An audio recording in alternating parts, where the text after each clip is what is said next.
Joe is 812. I'm 817. Steve is 835. 835, and Bill is 838.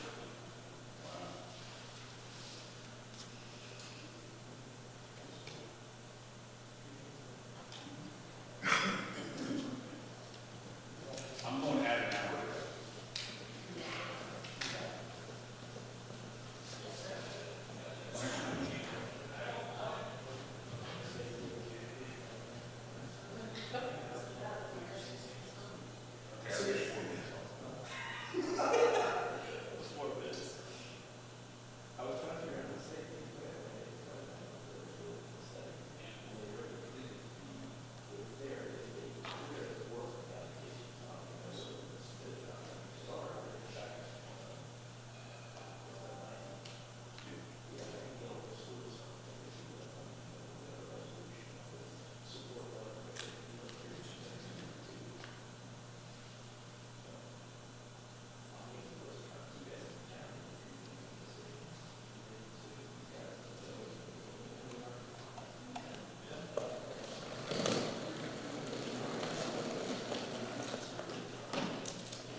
Recording in progress.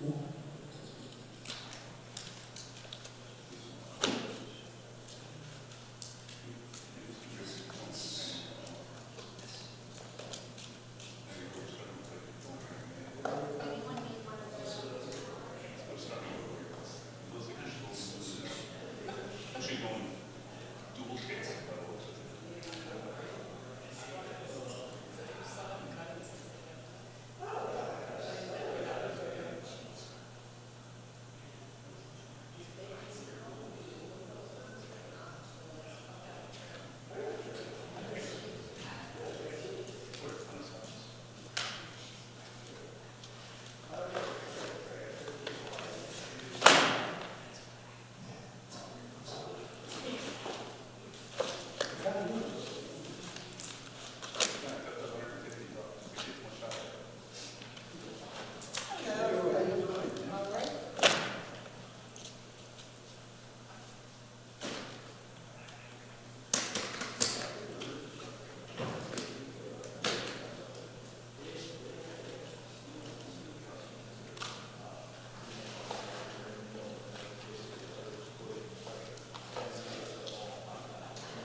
Do we get a new county planning commission letter?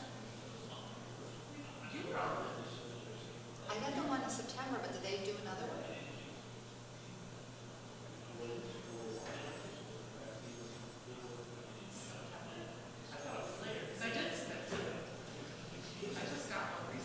You did just get one? Maybe they kept the same date.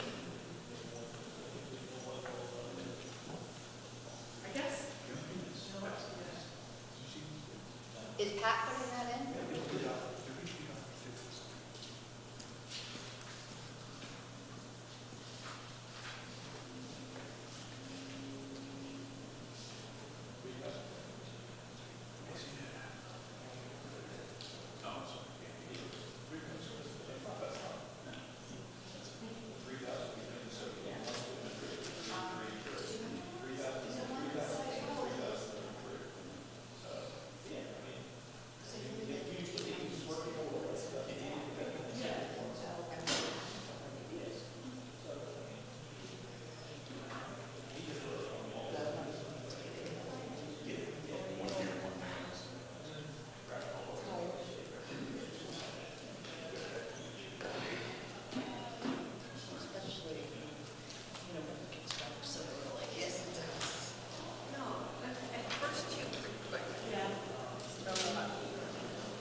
Yeah, we're the ones that put the ordinance in. Mount Pleasant. Yeah, we're very much. Worse. This is the worst building. No, I mean, Opposed to the ordinance or opposed to the people? Oh, You know, I like a nice wine, I think. yeah, well, it depends on, you know, these semesters, there's 4 semesters. what's that? Then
All right, welcome everyone to the December 5th Board of Supervisors meeting. We will begin with the Pledge of Allegiance.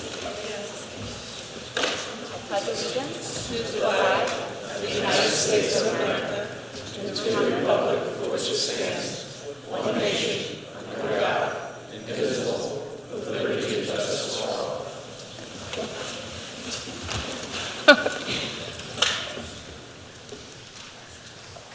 All right, and we are going to start with some special acknowledgements. I'm going to ask you to hand them out. Can you do that? Hand out the certificates. Yeah. Can you do that? All right.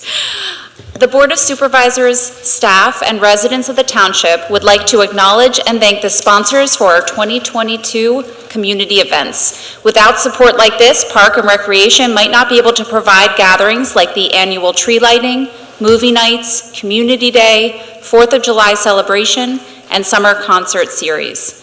The gold level sponsors donated $5,000, silver level donated $2,500, bronze level donated $1,000, and individual level donated $500. We're going to be presenting some plaques and certificates tonight to these sponsors, and I'm going to ask Murph Wysocki to go down and hand them out while I am reading them off. All right. Our first award is a plaque to our gold level sponsor, Stacy Connell from Metropolitan Veterinary. Come on up, thank you.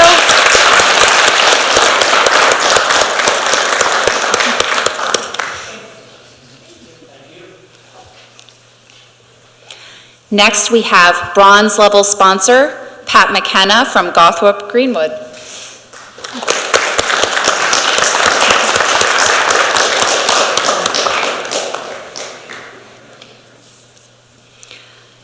Next, we have bronze level sponsor, Matthew West from WSFS Bank.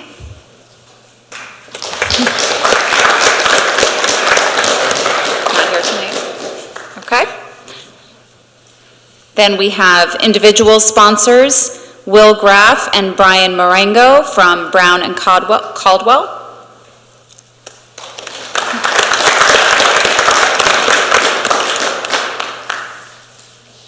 All right.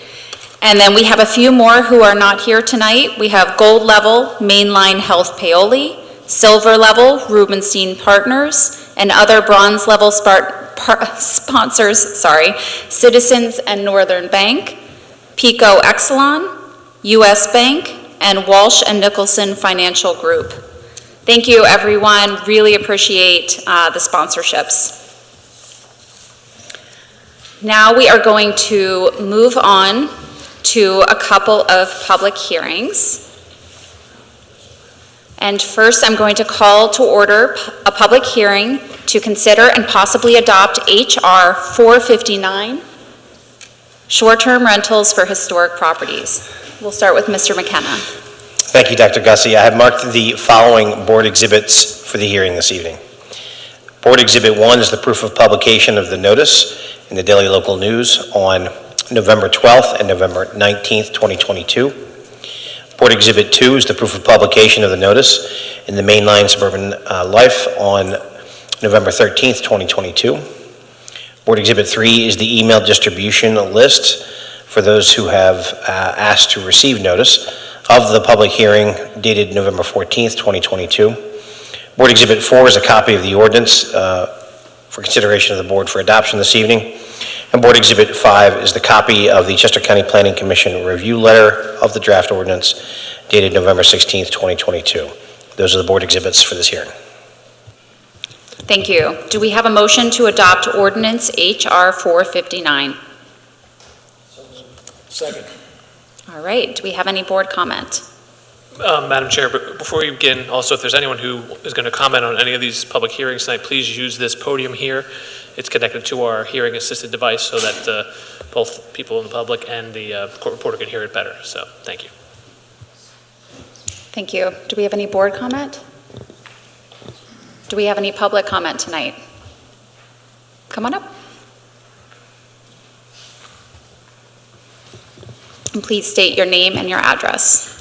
Good evening. My name is Sharon Gurak, and I live at 1604 Horseshoe Trail in Tredyffrin, up on Valley Forge Mountain. Could you spell your last name?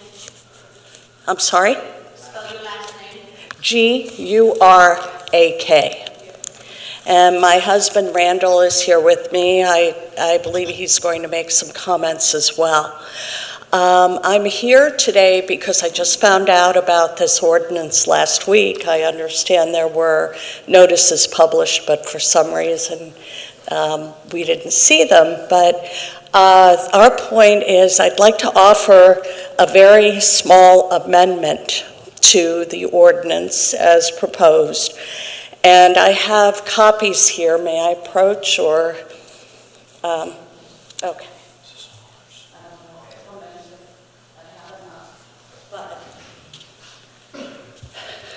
Essentially, what has prompted this is my husband and I have been before this board, Mr. McKenna is well aware, a number of times because we have a driveway that is shared by 3 other properties and which we own, and we have granted an easement to the 3 other homes. One of the homes of which has decided or had decided to try to start up private short-term rentals, and we were involved in 3 separate sets of litigation with them before this board, all 3 of which we won. And we are now concerned that this ordinance would provide another avenue for them to come back and again attempt to do a short-term rental. So we offered the exhibit to say that the property must not be accessed via an easement or shared driveway. So what that would mean is that the historic property should have its own driveway or entrance onto the property rather than sharing it with a neighboring property. We had issues with people coming to check into their Airbnb that they were trying to run at 3 o'clock in the morning, coming to our home, knocking on the door, saying we're here, and no, you're at the wrong home.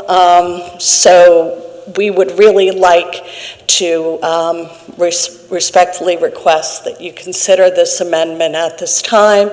It's not a material major amendment. It's really to clarify, especially in light of the fact that you've put significant limits on the short-term rental, such as it must comply with the parking provisions, and the off-street parking must have be completely screened by plant material, the same with the lighting and the square footage. So this is really just would be another way to clarify the restriction that we want to make this as unobtrusive as possible to neighboring properties.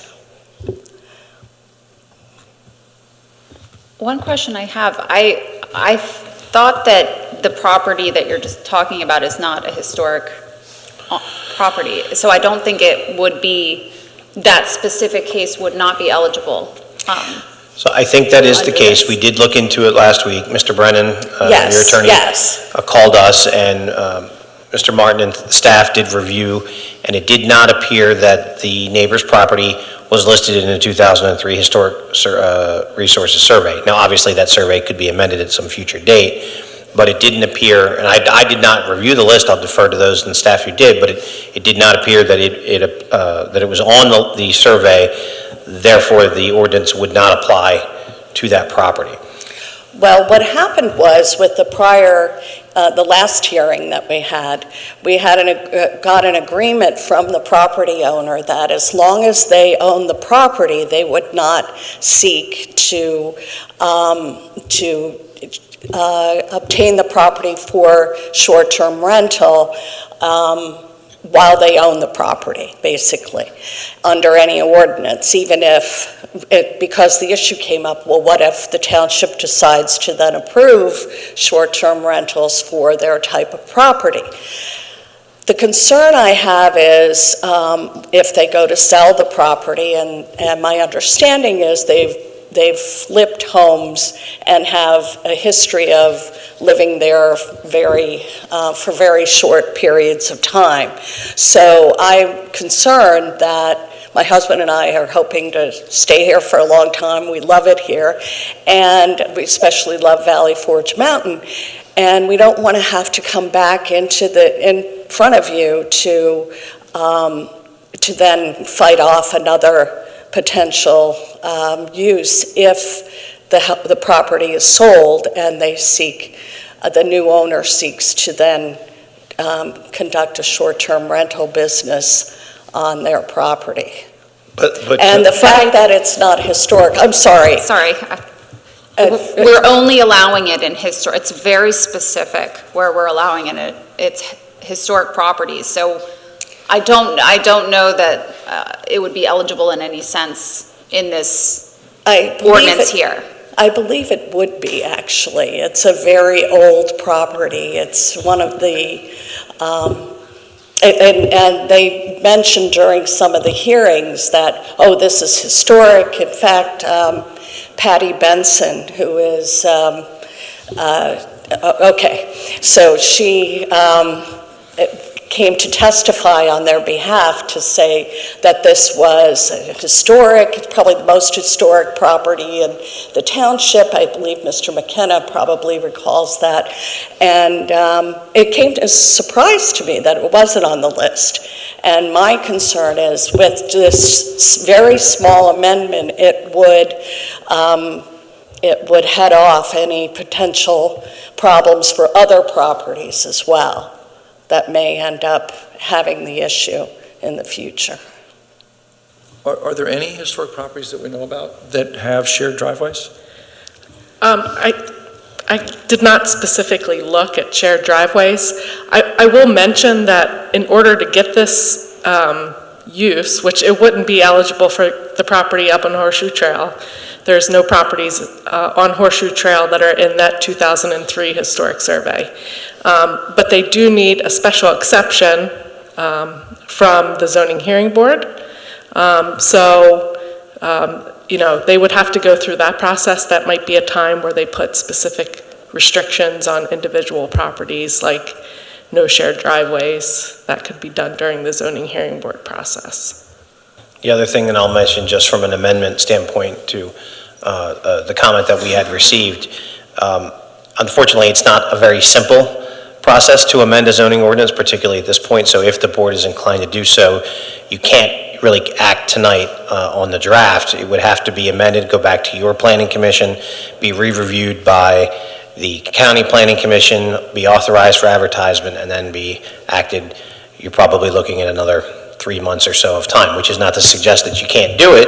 It just means that you can't amend it tonight in the form that it is to enact. You can enact your form and then do an amendment later, or you can not enact tonight. It's up to you. So, Mr. McKenna, so given, and I'm just trying to think through, because I obviously don't want to dismiss what might be a good amendment, may not be a good amendment, it's something I think we probably need to look at. But given the fact that there's a settlement agreement that says this current owner can't do it, given the fact that it's not on the list, so it couldn't be done anyway, it would have to go through a process to get on the list. Given the fact that even if it was on the list, it would still have to go through a special exception.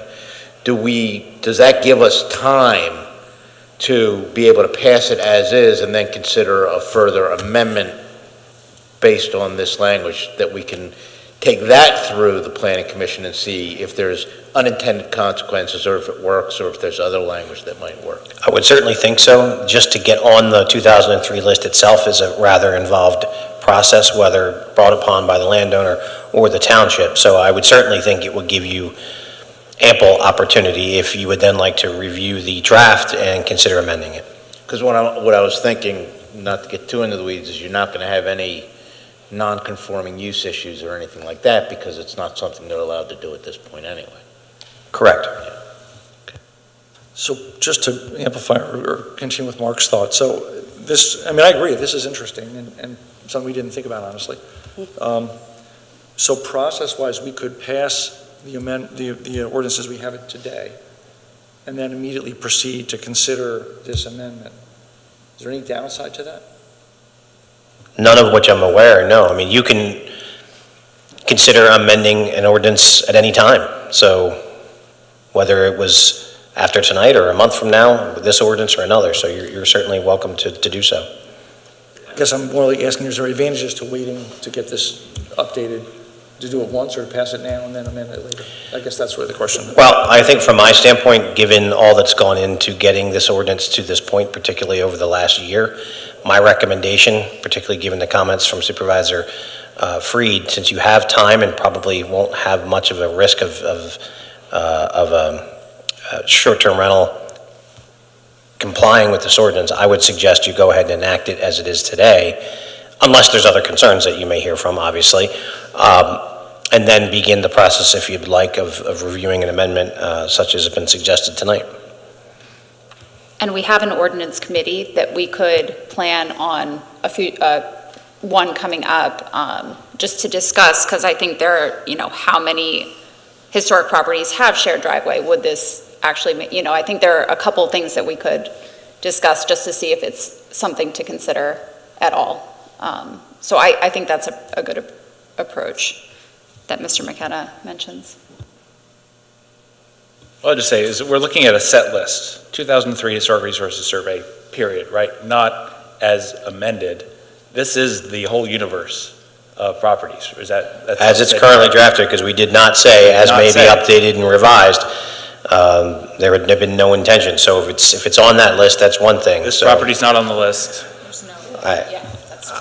Right. So Madam Chair, as part of that discussion with the ordinance, and then from the Planning Commission, we did talk specifically about that. Why we did that is specifically that with the redraft of the historic ordinance, actually that list would probably get smaller over time to consolidate on more specific types of historic properties. So that's the Historic Commission is going to work on that. So actually the list would probably, when they complete their work over the next 2 years, would actually get smaller.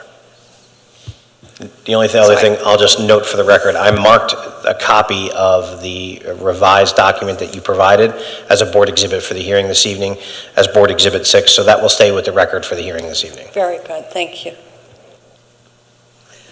Thank you. Thank you. Please state your name and address. Yeah, it's Randall Gurak, 1604 Horseshoe Trail. Don't have a lot to offer. My wife just explained the whole situation. So first, I just want to thank everyone for considering this. It sounds like you're going to approve it and then consider this amendment. Just a couple added things. Light and noise had been a problem because we do have the shared driveway. And I don't know if that's a problem with Airbnb in general, but we specifically had that problem. And then them coming to the door at all hours was a problem. So I thank you. Thank you. Any other public comment? All right, hearing none, we will go to the vote. This is a roll call vote. Supervisor Miller. Aye. Supervisor Humble. Aye. Supervisor Holt. Aye. Supervisor Wysocki. Aye. Supervisor Freed. Aye. Supervisor Basker? Aye. And I vote aye. The motion carries, and I'm going to close this public hearing and call to order the public hearing for HR 460 which is short-term rental registration. Mr. McKenna. Thank you, Dr. Gussie. I have marked the following board exhibits for the hearing this evening. Board Exhibit 1 is the proof of publication of the notice in the Daily Local News on November 12, 2022. Board Exhibit 2 is the proof of publication of the notice in the mainline suburban newspaper on November 13th, 2022. Board Exhibit 3 is the email to the public hearing distribution list with the notice of the hearing dated November 14th, 2022. And Board Exhibit 4 is the copy of the ordinance under consideration by the board this evening. Those are the board exhibits for this hearing. Thank you. Do we have a motion to adopt ordinance HR 460? So moved. Do we have a second? Second. Any board comment? Any public comment? Come on up and state your name and address.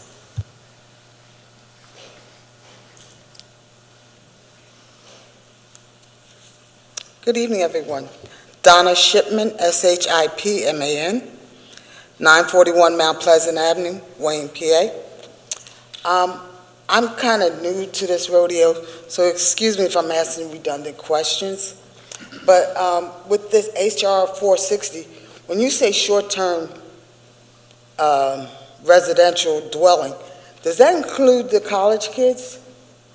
No, that is a separate definition.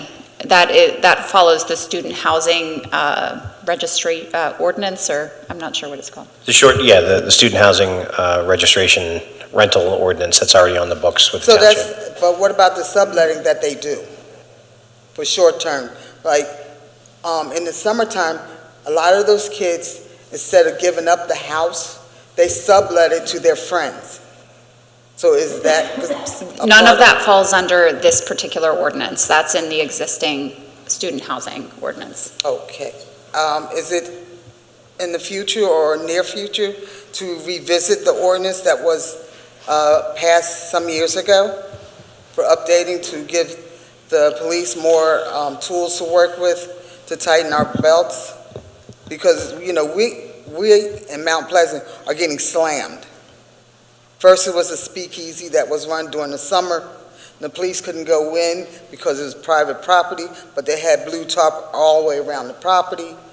Then it's speeding up and down the streets. You have Ubers going up and down all night long. I think I participated in the original ordinance some years ago, and I would like to see that revisited to tighten it up. That's something that we can certainly look into down the road. It's not for the public hearing tonight, but you know, it's something that comes up from time to time, the student housing, and we're certainly aware of the issues that are going on there, so we can discuss in further time. All right, thank you. Thank you. Any other public comment? All right, hearing none. This is also a roll call vote. Supervisor Miller. Aye. Supervisor Humble. Aye. Supervisor Holt. Aye. Supervisor Wysocki. Aye. Supervisor Freed. Aye. Supervisor Basker. Aye. And I vote aye. Motion carries.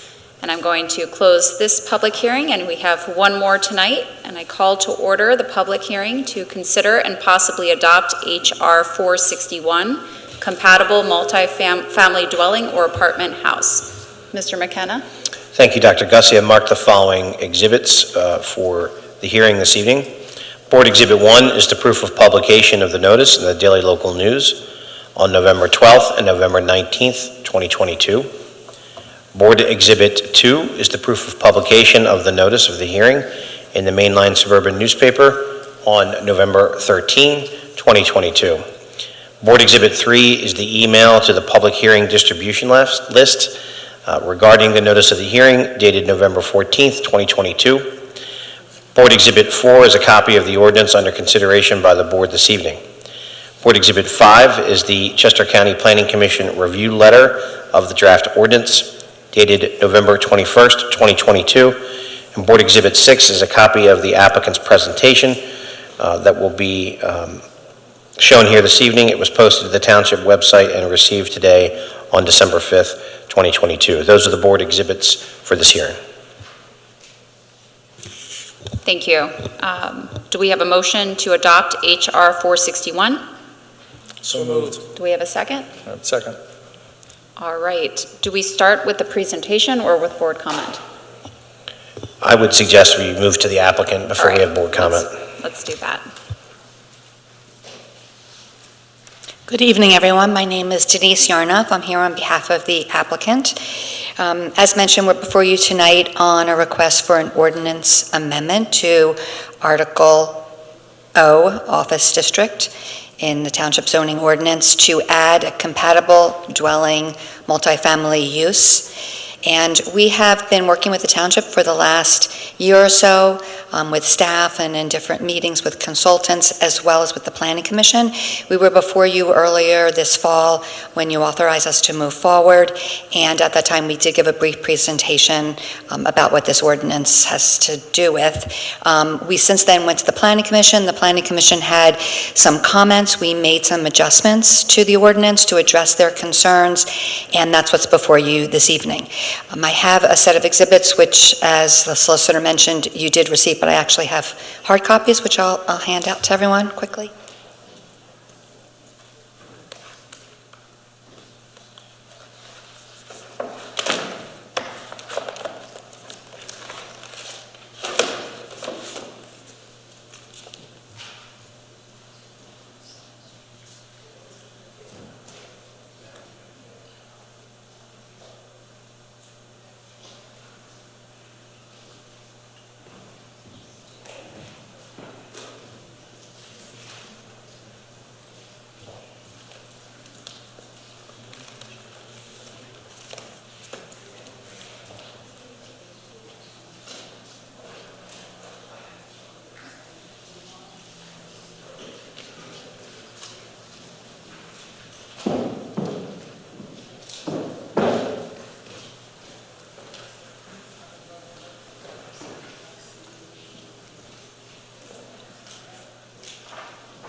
So thank you very much. We have a short presentation for you this evening. Again, we had discussed this briefly at the last meeting. The concept of this application and this request for a change in zoning is to allow for this new use in the office district, which as part of our potential project would be implemented on the Lifetime property, which I'm sure you're all familiar with. Just going back real briefly in time, when Lifetime was originally approved, it was also approved with another use on the property for Children's Learning Venture. That unfortunately was not able to go forward as a result of Learning Venture issues. After that, Lifetime had come back and requested a change for Lifetime Work facility, and unfortunately that was right before COVID. That was approved, but then as a result of COVID, they didn't proceed with the office use, and the property has been vacant. That portion of the property has been vacant. The Lifetime is interested in a use that would be complementary to its own use, and that's the concept that is being presented this evening. As mentioned, we have been working with the Township over the last year or so on this idea, and it is basically a multifamily use that would be associated with the Lifetime Fitness. It would be able to use all of the amenities of the Lifetime Fitness and would be managed by the Lifetime Fitness. The ordinance itself allows for a multifamily building in connection with either a health club or a hotel of a certain size, and subject to very specific restrictions. And those additional restrictions that are part of this ordinance require more stringent stormwater requirements, additional sustainability requirements, connectivity requirements, green roof requirements, as well as others, and also a limitation on the amount of density that would actually be permitted. I've been through your comp plan, and the comp plan would support this type of use in the O district, and I'm happy to go through that in more detail if you'd like. As I mentioned, we have a short presentation. I wanted to allow Lifetime to give you a little bit of background about this use and why it's such a unique use and a use that they've looked at and have in various very select places in the country, and why they're really excited about it being here. And then just hear a little bit about the applicant, who would be the developer of the project, who's a very well-respected developer throughout the nation, and you'll get to hear a little bit from them. And if you'd like, after that, I'm happy to go through the ordinance provision by provision or the comp plan. If you'd like me to, it seems like you may have had an opportunity to already look at it. And then lastly, we do have all our consultants here. I've included as part of the exhibits our consultant reports, but if you have specific questions about any of them, they're here and available to answer any of those questions. So with that, I'm going to turn it over to Eric with Lifetime, and let me see if I can make this work. Madam Chair, members of the board, thanks for having me. I'm Eric Padgett. It's P-A-D-G-E-T. Address is 2900 Corporate Place in Chanhassen, Minnesota. I'm from headquarters. Thanks for having us tonight, and most importantly, thanks for being, we really love being a community member of Tredyffrin. This club for us is one of our top performing clubs, and it's because our residents love us and use us, and we really love what we provide here in the community. So we're here tonight to talk a little bit about lifetime living. Lifetime living is for rent apartments, but we don't view it as that. We really view this as an opportunity to expand our brand and our healthy way of life into multifamily. And we call it a health and wellness destination. We really think that this is an opportunity to have a holistic live, work, play all in one environment. And as Denise said, we have very selectively rolled this out. So we have a couple that are open currently, one in Miami and Coral Gables, and one in Henderson, Nevada, which is the Las Vegas market. And we have a couple more that are in the planning stages, but we're very selective on where we want to do that, and we're excited to share that with you here in Tredyffrin. So what is it? It's more than just market rate apartments. We don't view it as that at all. Again, we look at this more as like a hospitality destination. The fit and finish, the design elements are all more like hospitality, like your Four Seasons hotel, your residence at Marriott. It's condo quality finishes. It's larger units for more space, and we're really targeting that renter by choice is what we call it. And everything in our apartments are built with that healthy way of life in mind. And most importantly, it's all connected to our club. So within our club, that's the true amenity to the project. You can play pickleball, you can play basketball, you can go to group fitness classes, you can go to the pool, and as part of your rent to live at Lifetime Living, you are a member of the club automatically. In addition, all of our staff that manage, which are Lifetime employees, the apartment building, they are what we call concierge staff. And their goal is to really create that lifestyle community and that connection to the club. So they'll help you get signed up for your classes. They'll help you get food from Life Cafe, and they can deliver it to your home. They can, do a wake-up call. You're missing class this morning. Why are you not at class? We're really, again, trying to create that lifestyle community, all associated around our club. In addition to this, the club amenities within the project itself will have dedicated private spaces for our residents. They include work lounge, private dining areas, dog spa, exclusive parking.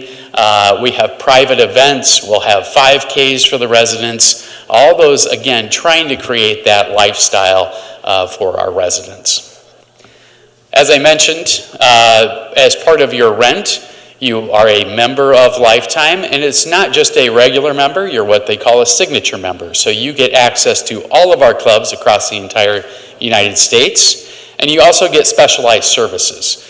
So you get certain group fitness classes that aren't available for the public. You get personalized nutrition and training. We talk about our nutritionist for the club will come into your apartment, raid your fridge, throw out the Cheetos, take you to Whole Foods and help you be able to to stock your fridge with healthier food options.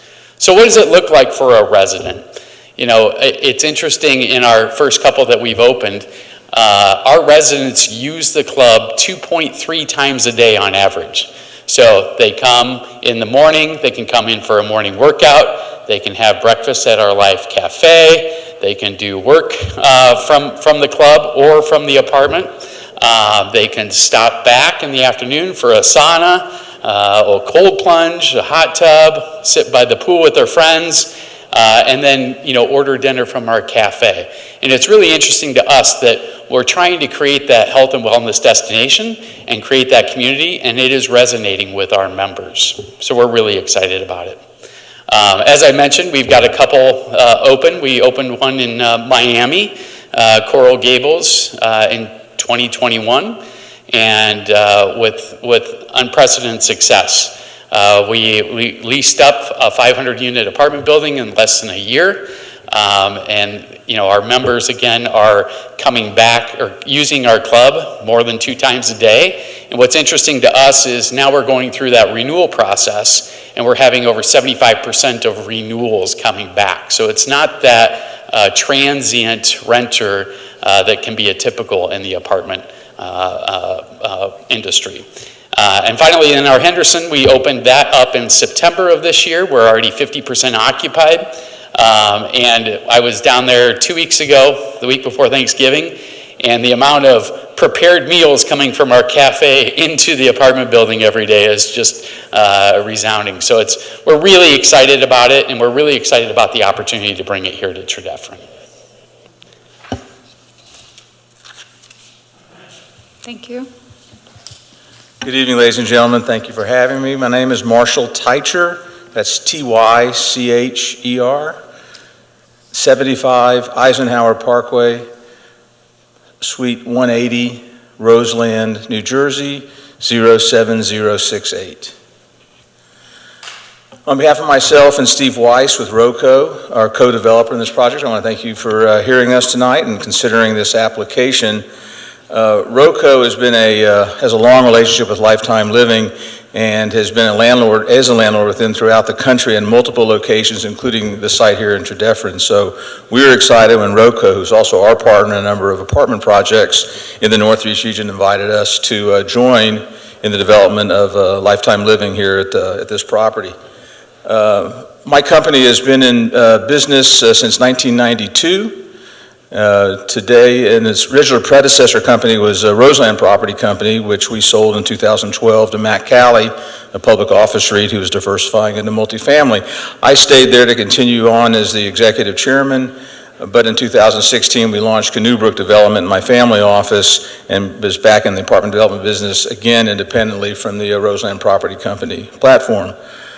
We've built and are building in excess of 14,000 apartments in the 28-year history of the company, a number of billions of dollars of construction. Today at Canoe Brook, we've completed our first 3 new projects. We still own 7 others, and we are in construction with 3 new communities and have a pipeline of over 2,000 units in development. So we're very active in the apartment space. You can see on the map, our main concentration is in New Jersey, where we've built 40 communities over the years, but we also build up in Boston and down in Virginia, as well as 3 buildings in Manhattan. Which makes us a little bit unique is we are purely a luxury apartment developer, and we build at sites that we think are going to enjoy the highest place in that submarket, and therefore we build low-rise townhome communities and high-rise apartment towers. We have a big diversity of product, which is kind of unusual in our industry, but we always go on site-specific first, and then we'll fit the product for that site. This particular project is a mid-rise community, and we've spent many years and built thousands of apartments in this format as well. So we have a long history doing this, and we're excited about it. It is our first Lifetime Living community, and as you heard from Eric, it's a pretty extraordinary concept. So we feel good about getting the opportunity to do it. Let's talk about the site itself. That's enough about us. I think everyone knows where the property is located on Swedesford, right at the 202 ramp at the existing Lifetime facility, as you see it right there on that site plan. The main access to the property is off of Swedesford. As you first come in, you can see you take immediate left and you come into the garage facility for this new proposed Lifetime Living site. The building is a 5-story building wrapped around a 5-level garage structure that's just pretty much about 75% of it hidden from view. We sit right at the northeast corner of the Lifetime facility, and we've created a connection point with a walkway between our front door and Lifetime's front door, a promenade, to make a physical connection as well. 100% of our cars for the Lifetime Living are in that garage. So everybody that comes onto this property living at Lifetime Living are going to make that first left and pull right into the garage. We do have 15 surface spaces at the entrance to our building for Uber and Amazon and FedEx and UPS and everybody else that shows up day to day as well. So the first thing people are going to see when they come to Tredyffrin Township is a 5.5-story garage on Sweetsford Road. Well, no, that's going to be architecturally treated. We're not just leaving it as a precast deck. It'll be masonry. It'll have architectural ornamental iron. It will not look like a garage. When we're doing this type of project and wrapping it, we continue the same brick and the same foundation work and everything else that's going around the rest of the facility. The idea of the design was really to get the cars in and out of the site as quickly as possible. But we will certainly treat the garage with the same materials as we're treating the other 3 sides of the building.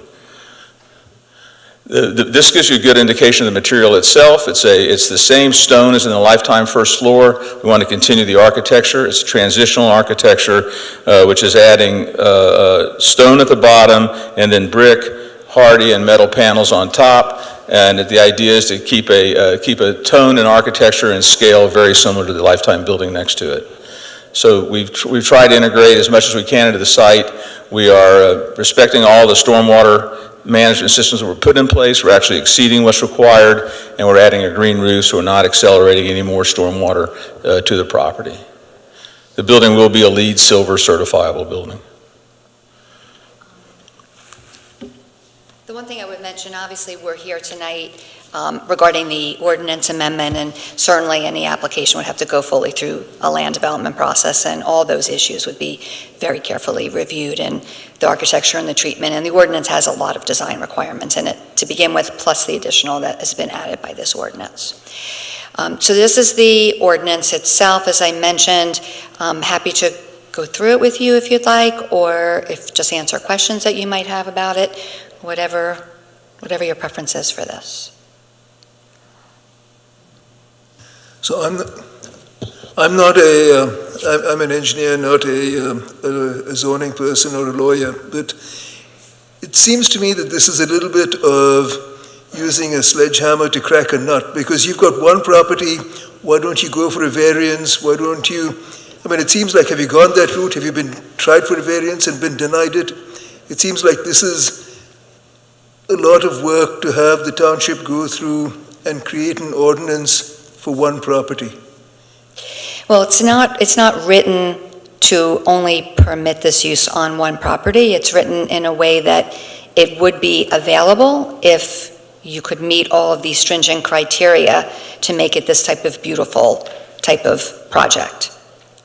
And so, but have you tried going for a variance? Do you need a variance in the first place? And we would not need a variance, no. Okay, then what is it without the ordinance that prevents you from building this property today? Multifamily is not a permitted use in the office district, although the comp plan does suggest and recommend that there be additional residential uses in the corridor along this area. Okay, so it is like a variance that would be required if you wanted one. If the township were not inclined to enact this ordinance amendment, then the only alternative would be a variance, which would be a use variance. Okay, again, that's getting to what I was asking, which is why didn't you go for the variance first instead of going for an ordinance? Supervisor Bosco, Aaron and I could just hop in here. So the ordinance subcommittee met with the applicant, and that was one of the options they could have chosen. It was the recommendation that this made the most sense in terms of the public vetting and having before the full board of supervisors to approve this approach rather than having it go to the zoning hearing board. It seemed, discussing with the group, the subcommittee of the board and the staff, that this was a better avenue of approach for this kind of application. Okay, thank you, Mr. Morton. Thank you. So I'm just looking at the impervious surface F, section 3F. Looks like there's a typo. It says here the green roof shall be 50% of the gross roof area. Exactly. I thought we said it was going to be a minimum of 50%. I mean, I don't know how you're going to make it exactly 50%. Seems like a silly requirement. 50% of the roof would need to be, this was an issue that came up at the Planning Commission meeting. I was at those Right, meetings. I thought we agreed to a minimum of Um, 50%. and- So you have some variance and you don't have to make it exactly 50. My understanding from that conversation was that the desire was that it be 50%, but it certainly would be at least 50%. You understand my point, right? The math of It's this. the literal language, I understand what you're saying. And I did discuss that after you and I just briefly spoke with Aaron McPherson, the zoning officer. Aaron, what was your thought on that issue? Yeah, so I think the way that I would read it is the requirement is 50%. Any applicant can always go above and beyond what is the requirement. The requirement says shall be 50%. Well, I mean, if they came in with a green roof at 75%, I'm not going to deny it because they did meet the 50%. They've just exceeded the requirement. So it's you know, it's kind of a, you know, if you put in there that the minimum is 50%, they can put in a they can go exactly at 50%.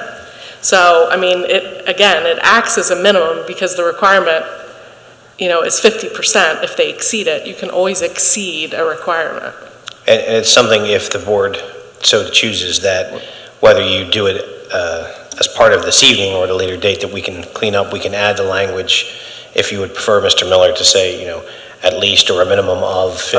I was just cleaning up, so it just reads weirdly to me. But anyway, I understand the point. I understand your point. Another question, though, I go to H on parking, and we had a long discussion about the parking could be reduced by up to 25% during land development. But in the presentation we just received, we talked about exclusive parking for the building, and like, why do we need to have the ability to reduce parking if we have exclusive parking for all the residents of the new apartment building? Well, the intent would be that the total amount of parking that would be required, which would be with the 25% reduction, would all be within the structured parking.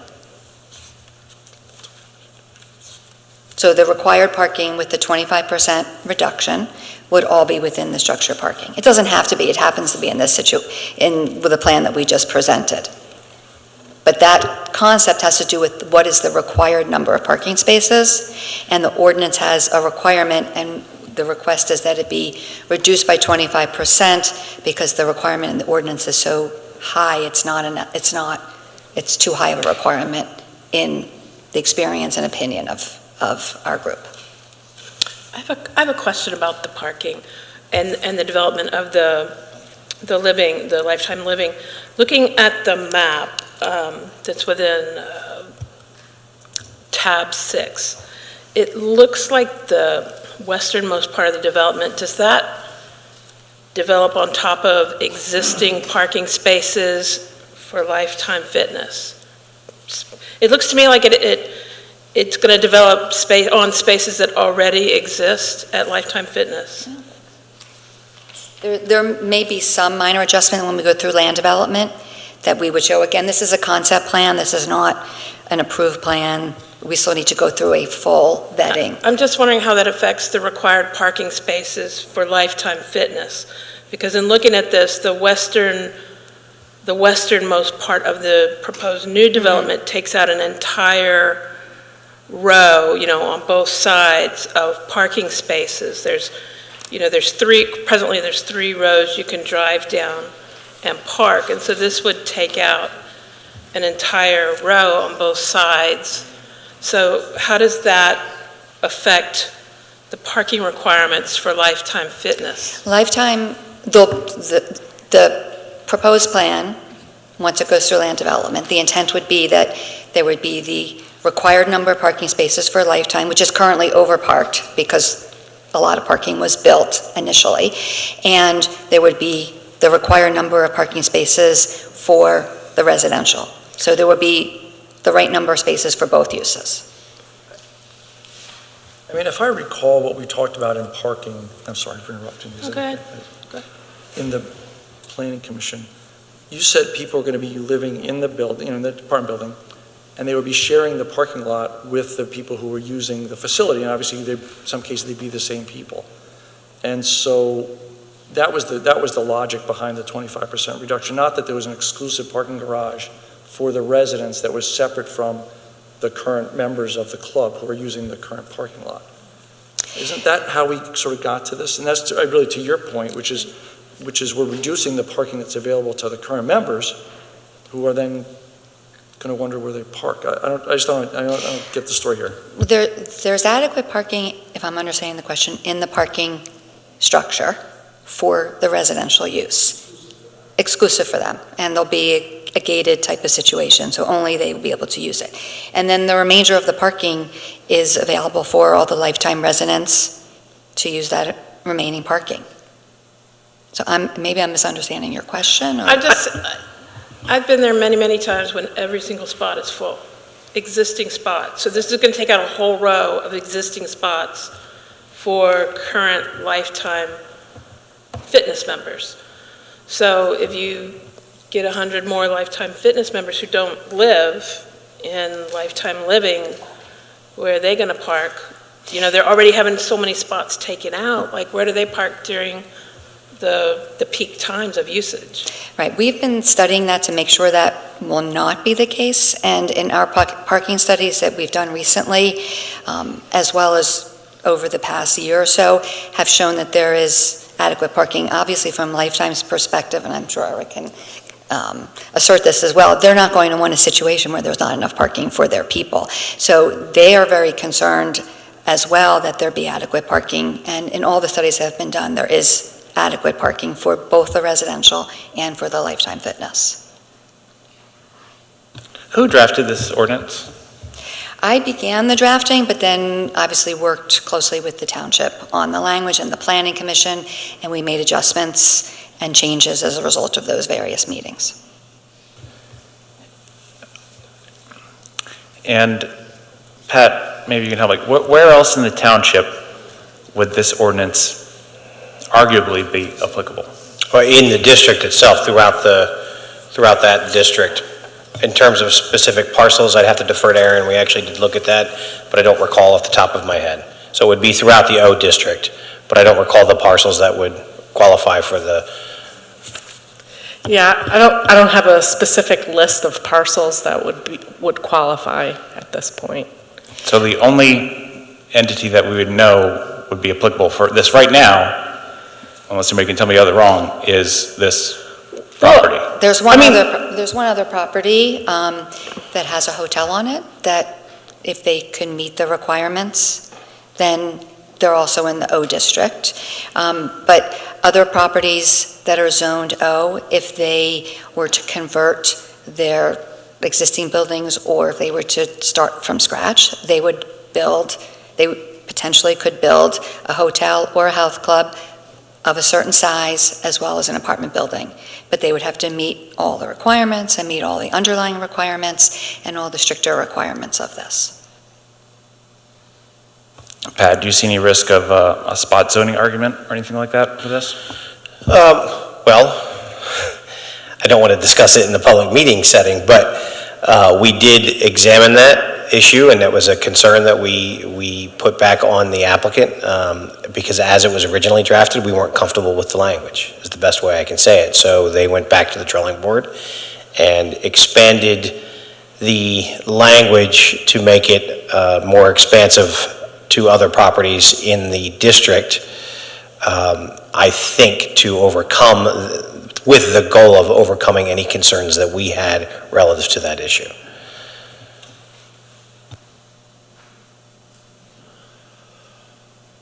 Any other board member comments? So do you know how many parking spots you're removing in the drawing that we have here? Do we know how many?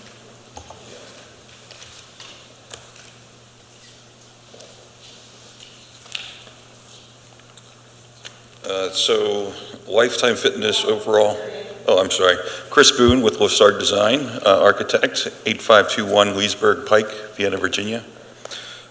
So the requirement for Lifetime Fitness is 914 parking spaces. What exists currently is about 970 parking spaces. So what we're doing is we're going to restripe, we're going to make the area impervious, and end up with a total of 931. So we will still be about 17 spaces above the requirement for Lifetime Fitness, and this is using the ratio of 1 parking space per 250 square feet.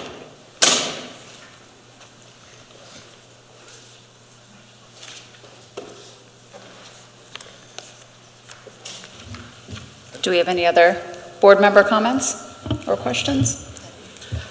My question, and y'all had come before several months ago, but it had to do with why add the hotels? Like adding, whether it's close to a fitness club of a certain size or a hotel, like what benefit does that actually provide other than possibly making it no longer spot zoning?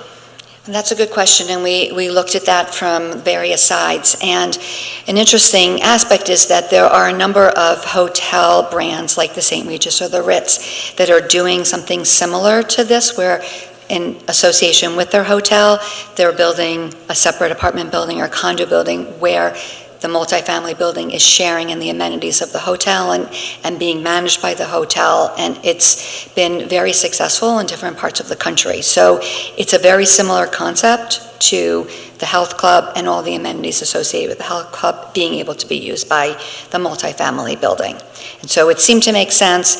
It did expand it so that it would allow for potentially other properties to use it, again, if they can meet the requirements and the more restrictive requirements of this new ordinance. So basically, if they're locating close to a hotel that has these various amenities, it would take the onus off of the new multifamily structure builder to provide workout facilities or a cafe or like a pet spa services within the new multifamily building. Well, in our particular situation, this facility, the multifamily building, will have many of those amenities itself, but it has the extra benefit of having all of the additional amenities that come with a Lifetime or a health club, like obviously huge fitness facility, an indoor-outdoor swimming pool, the spa facilities, things that typically a multifamily building couldn't have on its own, but it still has some of the individual amenities like its own working space, maybe its own fitness area, a dog, a place, bike rooms, things like that. It still has all of those facilities. I'm just thinking of, we have another multifamily facility that's going up presently in Tredyffrin at the corner of Sweetsford and Contention Lane. That's going to be, luxury multifamily living, and we'll have, the swimming pool, the special bike services and places. I believe they're going to have a cafe as well and office working spaces. But if they were to locate close to a hotel, and I'm not sure which ones you were saying is already on that kind of space, whether it's the Marriott Fairfield Inn or whether it's MC Suites, that would create an impetus or an incentive for them not to put in those luxury services for their residents, correct? It's hard to judge what someone else might choose to do, but the idea of this type of building is itself to be luxury, high-end, and have all the amenities necessary, plus all of the amenities and the management and all the other issues that Eric went through that would be part of this particular aspect of it. Plus, the idea is that the two buildings would either share the same parcel or be on adjacent parcels, but have an overall cross easement between the two. So it's not like there's two separate parcels that happen to be near each other where you could take advantage of this. Thank you. How did you arrive at the number of 7 potential new students in a 180 apartment building? That was done by our consultant, eConsult, and they based that upon looking at other similar higher-end luxury type of apartment buildings in the general region. Plus, they also looked at a recent study that was done by Lower Merion School District, because there's been a number of new apartment buildings in Lower Merion, and there was questions about whether a lot of students were actually coming from those new buildings, and they studied it, and they found the Lower Merion School District, which is, I would consider, similar to a Tredyffrin school district, and they found that there are a very limited number of students coming from these types of apartment buildings. Help me draw the distinction between this building and what all those apartments that have been constructed in King of Prussia just across 422 will be. Will this be a similar type apartment building? Will it be more costly? Will the rents be higher? Like, describe the difference, because I have a lot of concerns about the type of activity that's been going on in those apartment buildings and spillover. So I'd like to hear you on that. Yeah, I mean, those apartments are obviously in a much different context. They're in the village. There's a lot more going on that particular property. I mean, but they're all very nice apartment buildings. This is obviously a unique type of building, which Eric can describe better. Thank you. No, our premise has really been to focus on that condo quality. So we have set brand standards that we share with our development partners that say size of units, the fit and finish, upgraded appliances. It's really supposed to target that renter by choice person who's also really into the active lifestyle. So we want that community to use Lifetime and to have that kind of same lifestyle. So everything is programmed around, from a design perspective, healthy living, right? So I'll just give you some examples. We don't allow carpet in our apartments because carpet has allergens, right? So all of our flooring is LVP. We have air filtration systems that are upgraded. We have water filtration systems. Again, everything that's in our building is focused on healthy living. So it's no disrespect to market rate apartments, but a lot of folks do things to, just have people move in. We're really focused on creating that lifestyle. So a couple questions on that. Yep. Is this going to be like matchstick construction, or are you going to be using like cinder block? Are you going to be building for the next couple hundred years or for 50 years? We are planning a stick frame building here, for sure. But again, and we go down to the details of acoustics, right? We have a higher standard of acoustics in our building than what a normal market rate apartment would. Have they ever sold one of these apartment buildings to another purchaser after filling it out? Because that happens a lot here. They build these apartment buildings, they fill them out, and then the developer sells it for double what he paid. Has that ever happened with Lifetime? Well, so we just have opened our first couple, so it's early. It definitely does happen in the industry. Our goal is to be the long-term, Lifetime be the long-term operator here. So we want to make sure that it's high-quality construction, because we're not only just building it and selling memberships, we're also having to maintain it. So there's going to be an operating contract between Lifetime and the developer? All right, That's correct. How long is that contract going to be for? I think the current agreement is 7 years. And that's, in the industry, it's a typical year-by-year contract. So we definitely want to be involved because of the investment we have with our Lifetime Club there. Thank you. Any other comments from the board? Supervisor Humble, your mic is on. I don't know if you're... Okay, any other questions or comments? Well, I'll just say I have significant concerns on the impact to our schools, township resources. I don't feel like the public has really been, I know it's been in the Planning Commission, now it's here before the board, but I would like to hear more input from the public on this project before it goes forward, because I think it's going to have a major impact on the township, particularly if we create this zoning change. And I'm not saying I'm a forever no on this, but I'm a no right now for the time being until we get a lot more input on it. Thank you. Any other board comment? All right, do we have any public comment tonight? Any questions or comments from the public? Virtual? I'm looking. Okay. I mean, I know just one comment.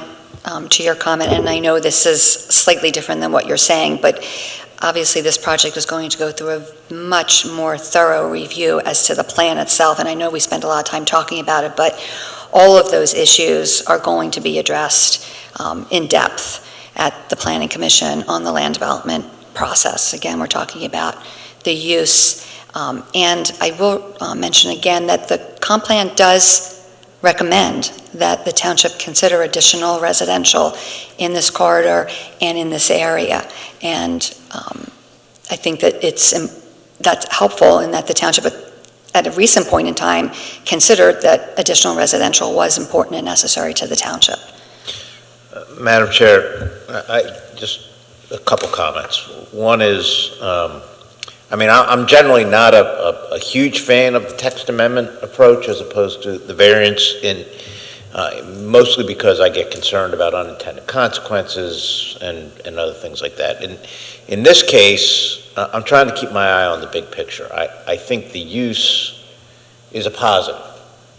That's just my opinion. I think it's interesting. I think it would be good for the community.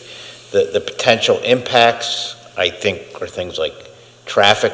I'm not hearing that that's a big problem or going to be a big problem.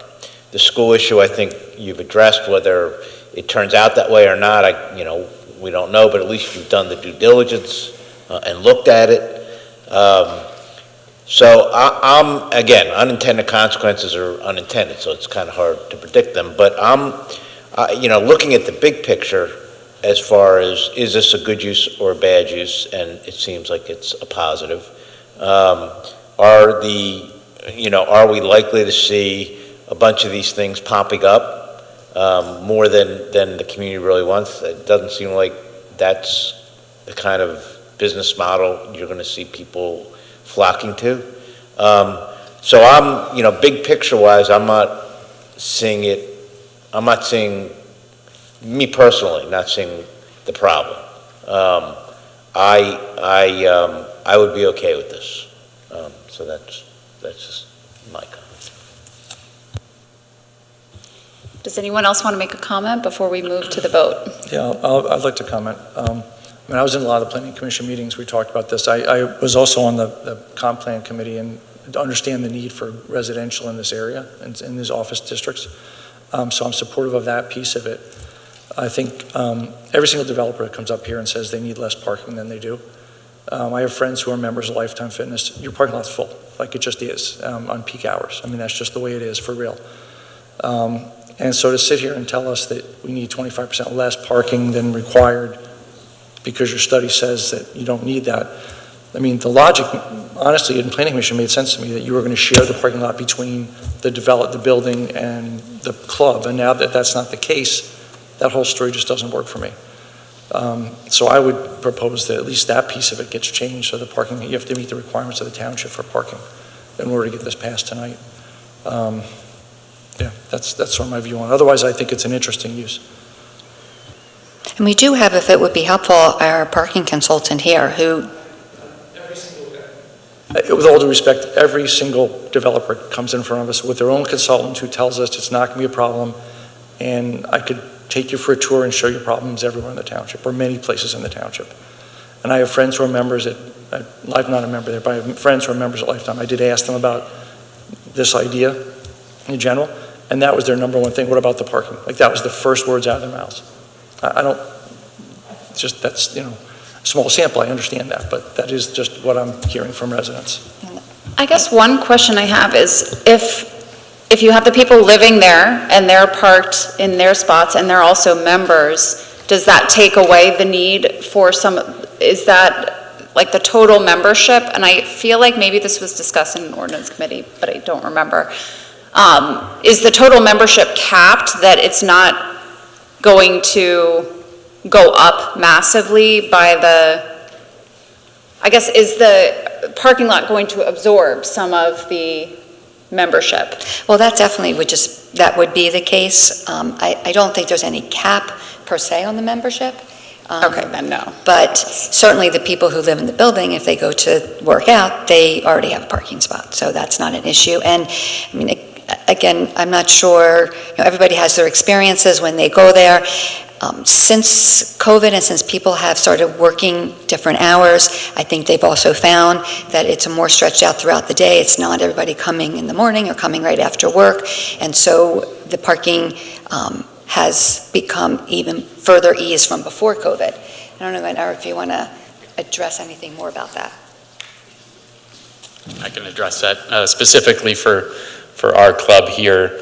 We are at about 93% of our 2019 COVID memberships that are back in the gym.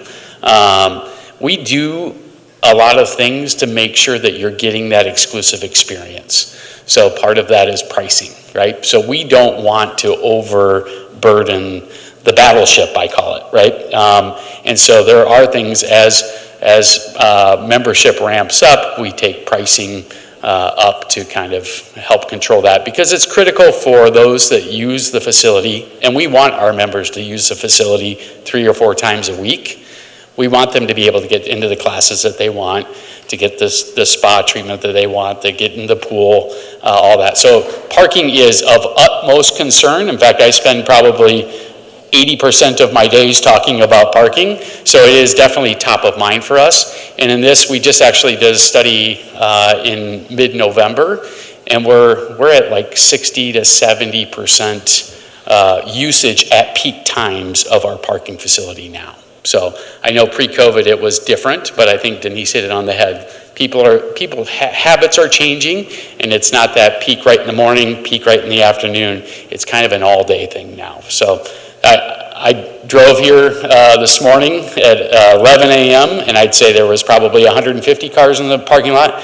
Drove here between 4 and 5, and there was probably 250 parking stalls. So we're comfortable with the parking proposed in this. And when we talk about shared parking for us, it's really about, and I think somebody mentioned it, those who live there will have their exclusive parking spot in the parking structure for the building, and then the rest of the parking stalls are for the members. And there's some shared things going on with guests or Uber or Amazon or whatever. So it is really a shared parking lot.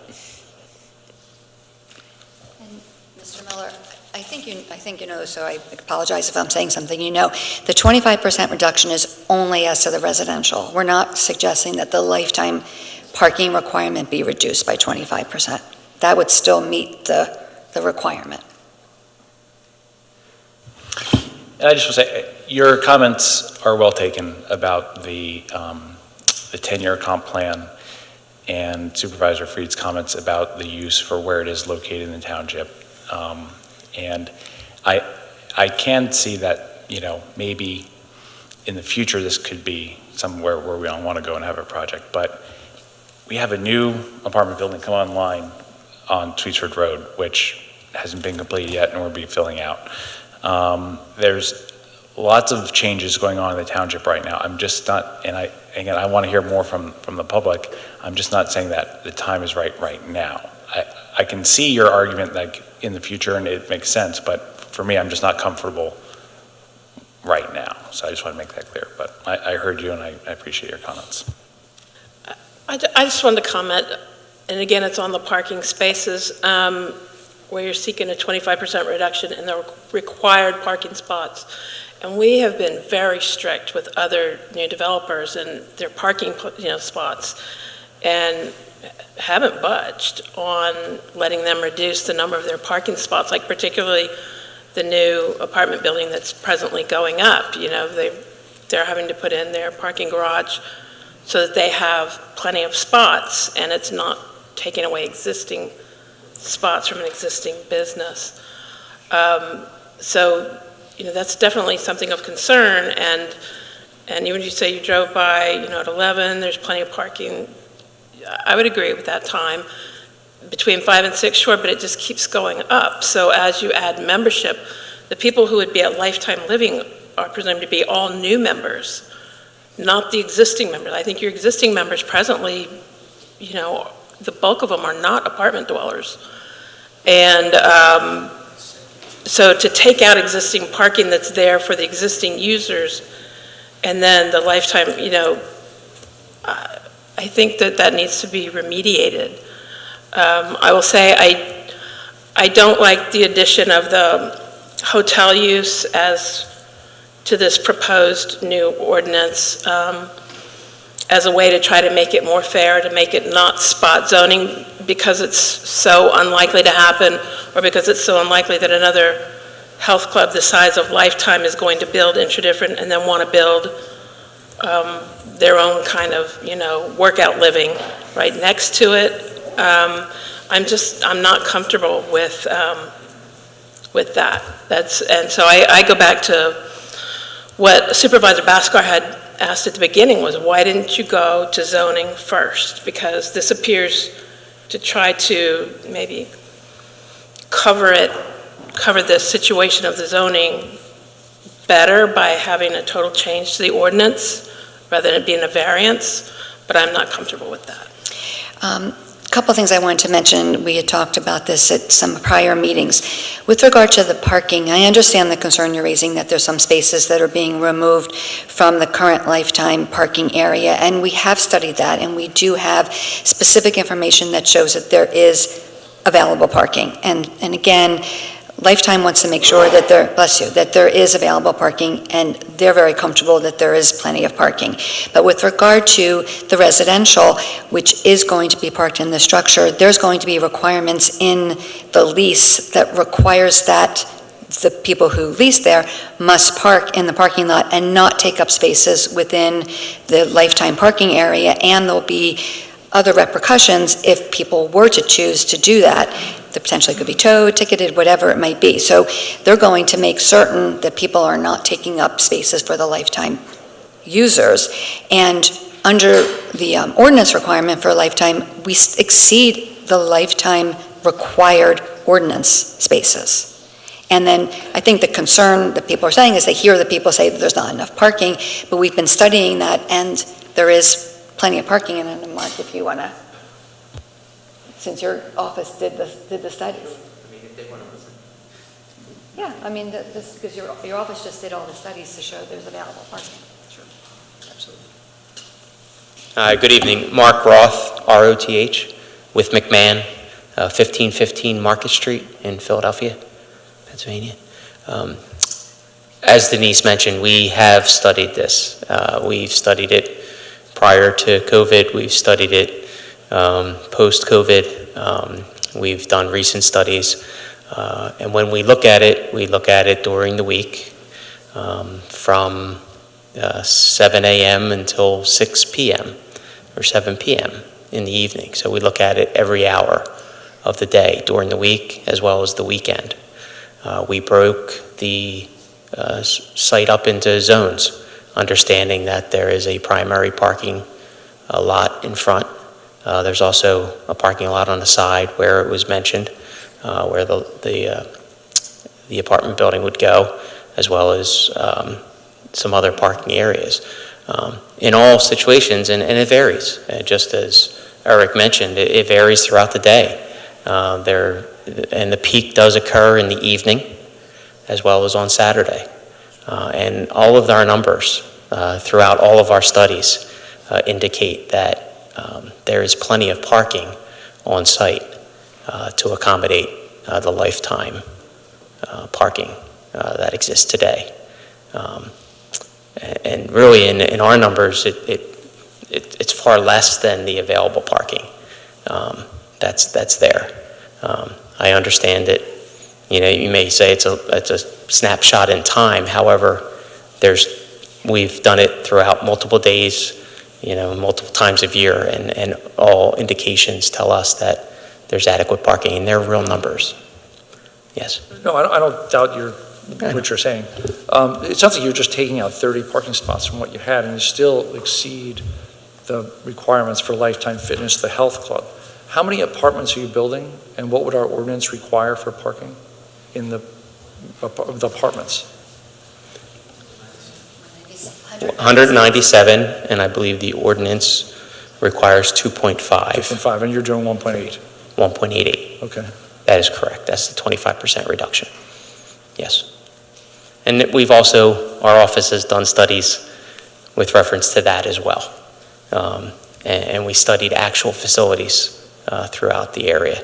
And all of our studies, as well as industry standards, are telling us that these types of apartments park at 1.25, and we're providing 1.88, and that was why the request and reduction of parking.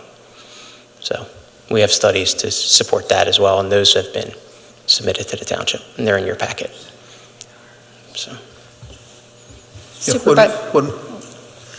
I just wanted to summarize where I'm coming from. I came in here this evening with an open mind.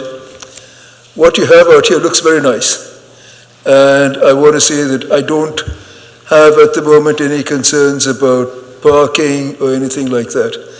But an ordinance does seem, going back to what I said earlier, an ordinance does seem like overkill for one property, and an ordinance will always have unintended consequences that we don't know about. So I would much rather see you taking an approach where, you go for the variance. If you don't get it, then we can come back and talk about it. But it seems like an ordinance is overkill. So for this evening, I'm sorry to say that I would be opposing this, but I'm not fundamentally opposed to the idea of what you have. It seems very nice, and it does seem like a nice kind of facility.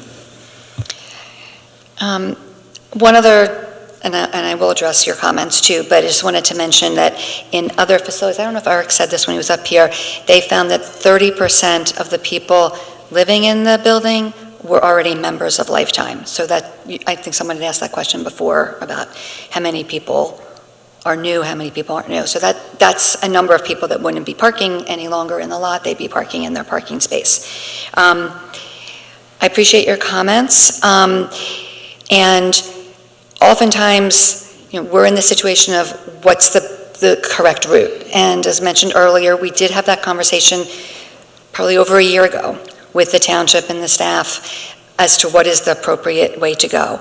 And oftentimes, if we choose to go the variance route, the zoning hearing board said, why are you asking us to do this? This is something that the Board of Supervisors should be doing as a legislative decision. And so you get caught in between the two, where the zoning hearing board is saying, this isn't really for us, the Board of Supervisors should be addressing this legislatively, and then your type of comment, which is, we don't want to maybe look at this across the board, but it's okay for this property. And then we get stuck in the middle, and unfortunately, a great project sometimes can't go forward because of that. Yeah, I'm sorry. So did you go to the zoning hearing board and get turned down? No, I'm saying in situations like that, I often hear the zoning hearing board, I'm sure your solicitor will tell you the same as he's been a solicitor for zoning hearing boards in the past. But And I guess what I'm struggling with some of the comments I'm hearing, and again, they're legitimate comments, and as I mentioned, I'm not a huge fan of the text amendment and other issues, but I guess I'm struggling with this idea. I'm hearing even the people who are opposed saying they generally are okay with the concept. They just don't like the mechanism. And I keep coming back to, well, as Mr. Yarnoff, you said, there's two mechanisms. What difference does it really make what mechanism we use if we're okay with the use? So that's kind of where I'm coming out on it, which is I'm okay with the use. I understand that and I think one of the things you're not getting into, because maybe it's a little too in the weeds, is that, but you mentioned it, a use variance, you never know what's going to happen with those. They're not, they can be difficult to get. Right. And you don't know what the zoning hearing board is going to do. I understand this gives, obviously not tonight, it's not giving you more control, but in theory it gives you a little bit more control. So again, I'm sort of keeping my eye on the prize. Am I okay with the use? Which I am. So I come back to, I'm not going to get caught up on the mechanism. And the ordinance amendment also, as the way it's written, puts a lot more restrictions on the ability to go forward with it. If it were to go to the zoning hearing board, all of these extra restrictions wouldn't be required of that particular project. And as was noted by Mr. Freed, use variances, while they're achievable, the standard is quite different and quite onerous. And so it's not as simple as just go and get the approval. I wish it were. If it were, we certainly would have considered doing that. So in speaking with the township initially about this, it seemed as though there was a consensus that this was the appropriate way, because this way the board can control the language that goes into the ordinance, can require more stringent requirements, which all of this does.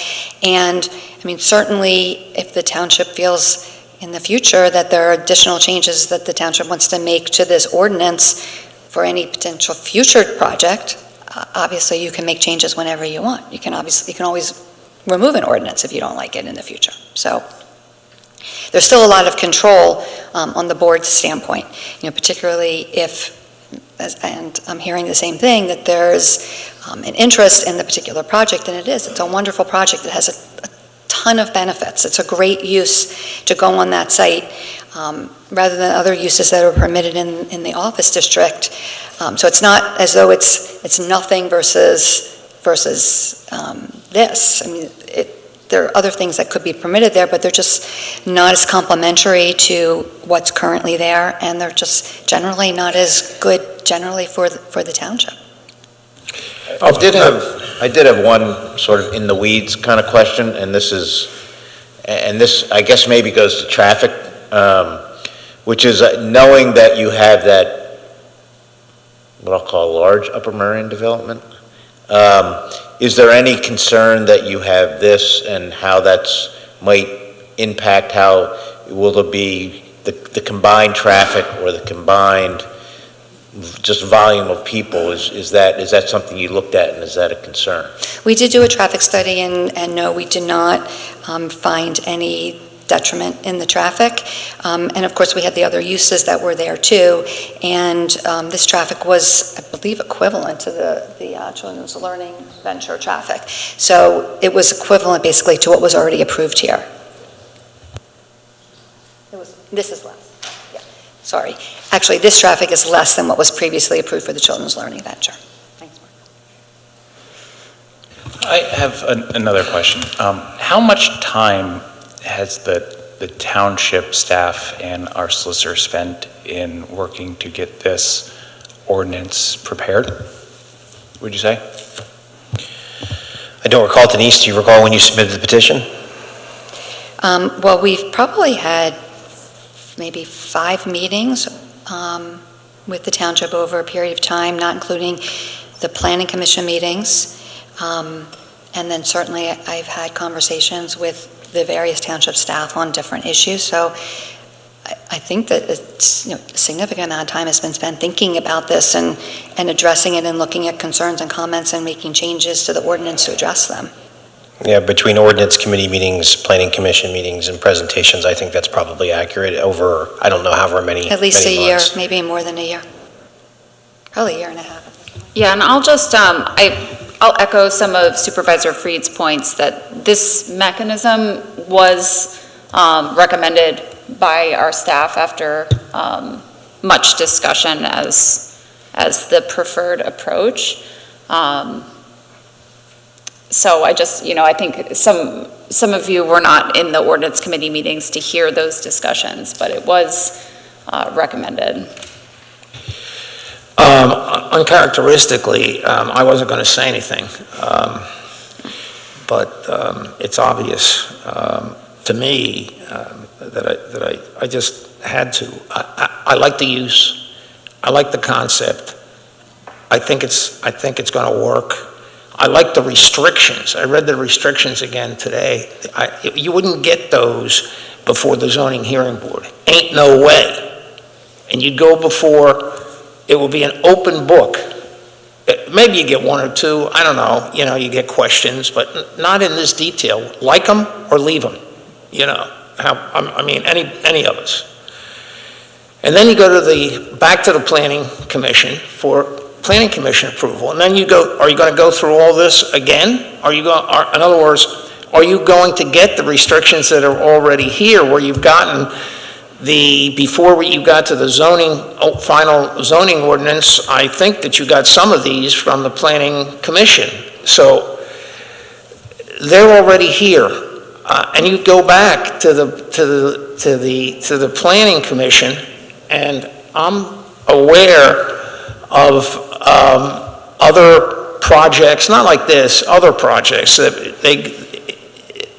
and they're really put through the ringer. So based on these comments here today, it'll be another ringer that you have to go through. Let's just call it like it is, Denise. You've been through it. We expect that. You know it. You know it. So I was putting all this together, and yeah, you know what? I thought about spot zoning. Guess what? I thought about spot zoning in other contexts, unforeseen circumstances. For me, I put this together and I said, wow. I said, if somebody's going to want to put this with the Fairfield Inn, hallelujah, have at it. I know I shouldn't be kidding, I shouldn't be going into detail, I shouldn't even be saying that, but that's what I felt. Because it's a huge investment to do this, no matter where you're putting it, how you're putting it, or what you're doing. Back to the parking issue, I don't know. For me, I was a member there, and COVID, I just dropped out. It kept on going, and I never went back.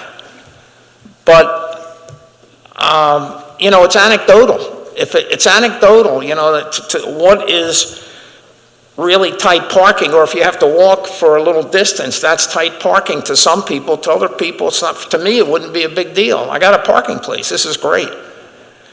So I just look at this, and I've come to the conclusion, I see the comments, and I respect all the comments, but I come down on the positive side here.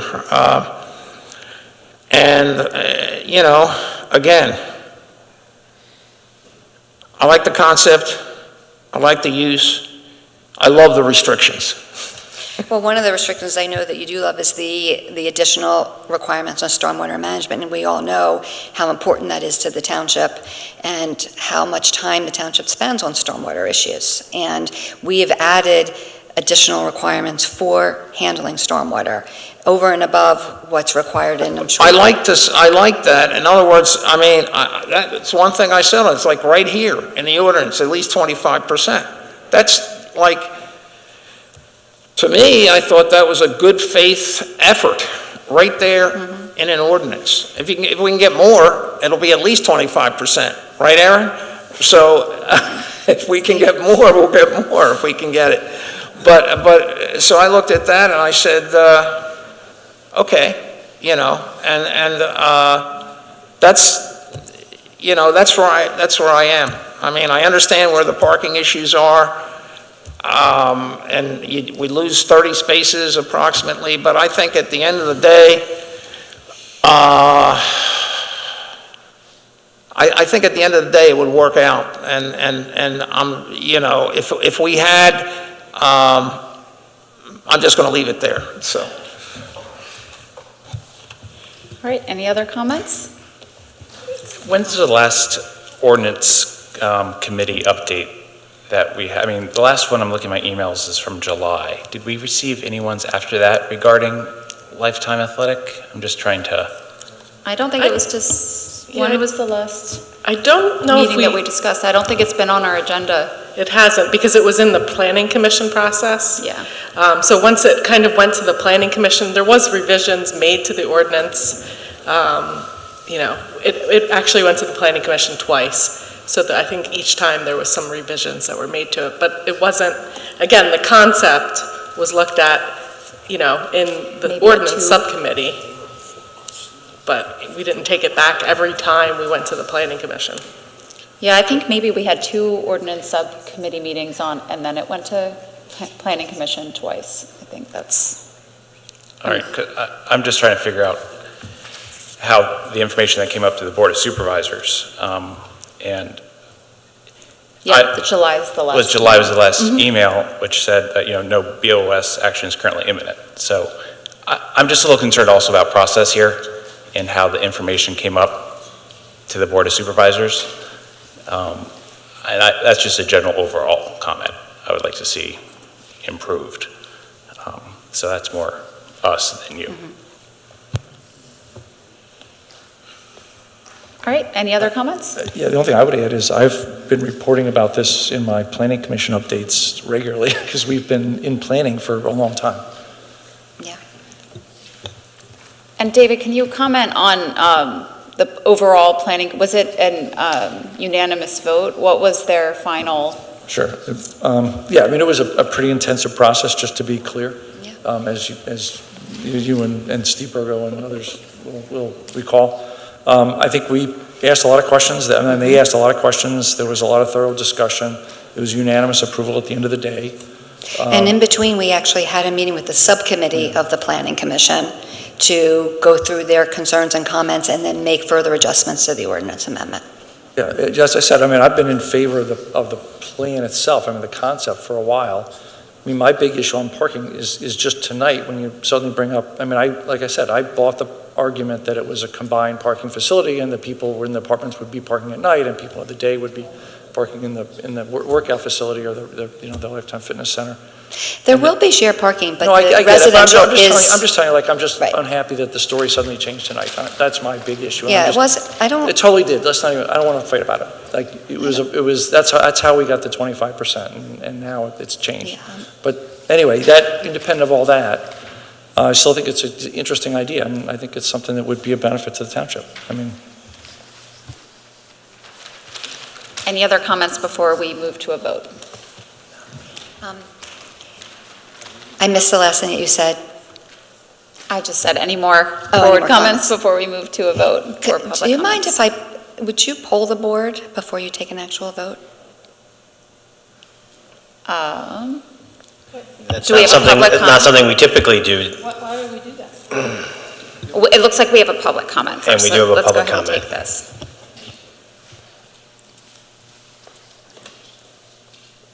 Claire Lewis, 17 Chateau Circle. I just want to say this because there aren't many members of the public here, that this is a big decision that you're making and there's no one else to stand up and make any comment. And it feels like spot zoning. That's just what I'm hearing from sitting at the back. Thanks. Mr. McKenna, I don't know. well, it's up to the That's board, but I would suggest we don't typically do that. I think all of you have given individual feedback to the applicant, so I think you're essentially at the point of a vote, unless there's anything further from the applicant. Yeah, I don't see any reason to do a poll. We've given our opinions, and, at this point, we should either vote or not vote. We have a motion on the floor. It's pretty simple. We do. Yeah, we have a motion. All right, we're going to move to the vote then. Supervisor Miller. yeah, with the comments I made earlier about parking, I'm in favor of the project, so I'm an A. What is your vote? Yes, A. Supervisor Humble. No. Supervisor Holt. No. Supervisor Wysocki. Aye. Supervisor Freed. Aye. Supervisor Basker. I'm going to vote no, and, again, I will go on record.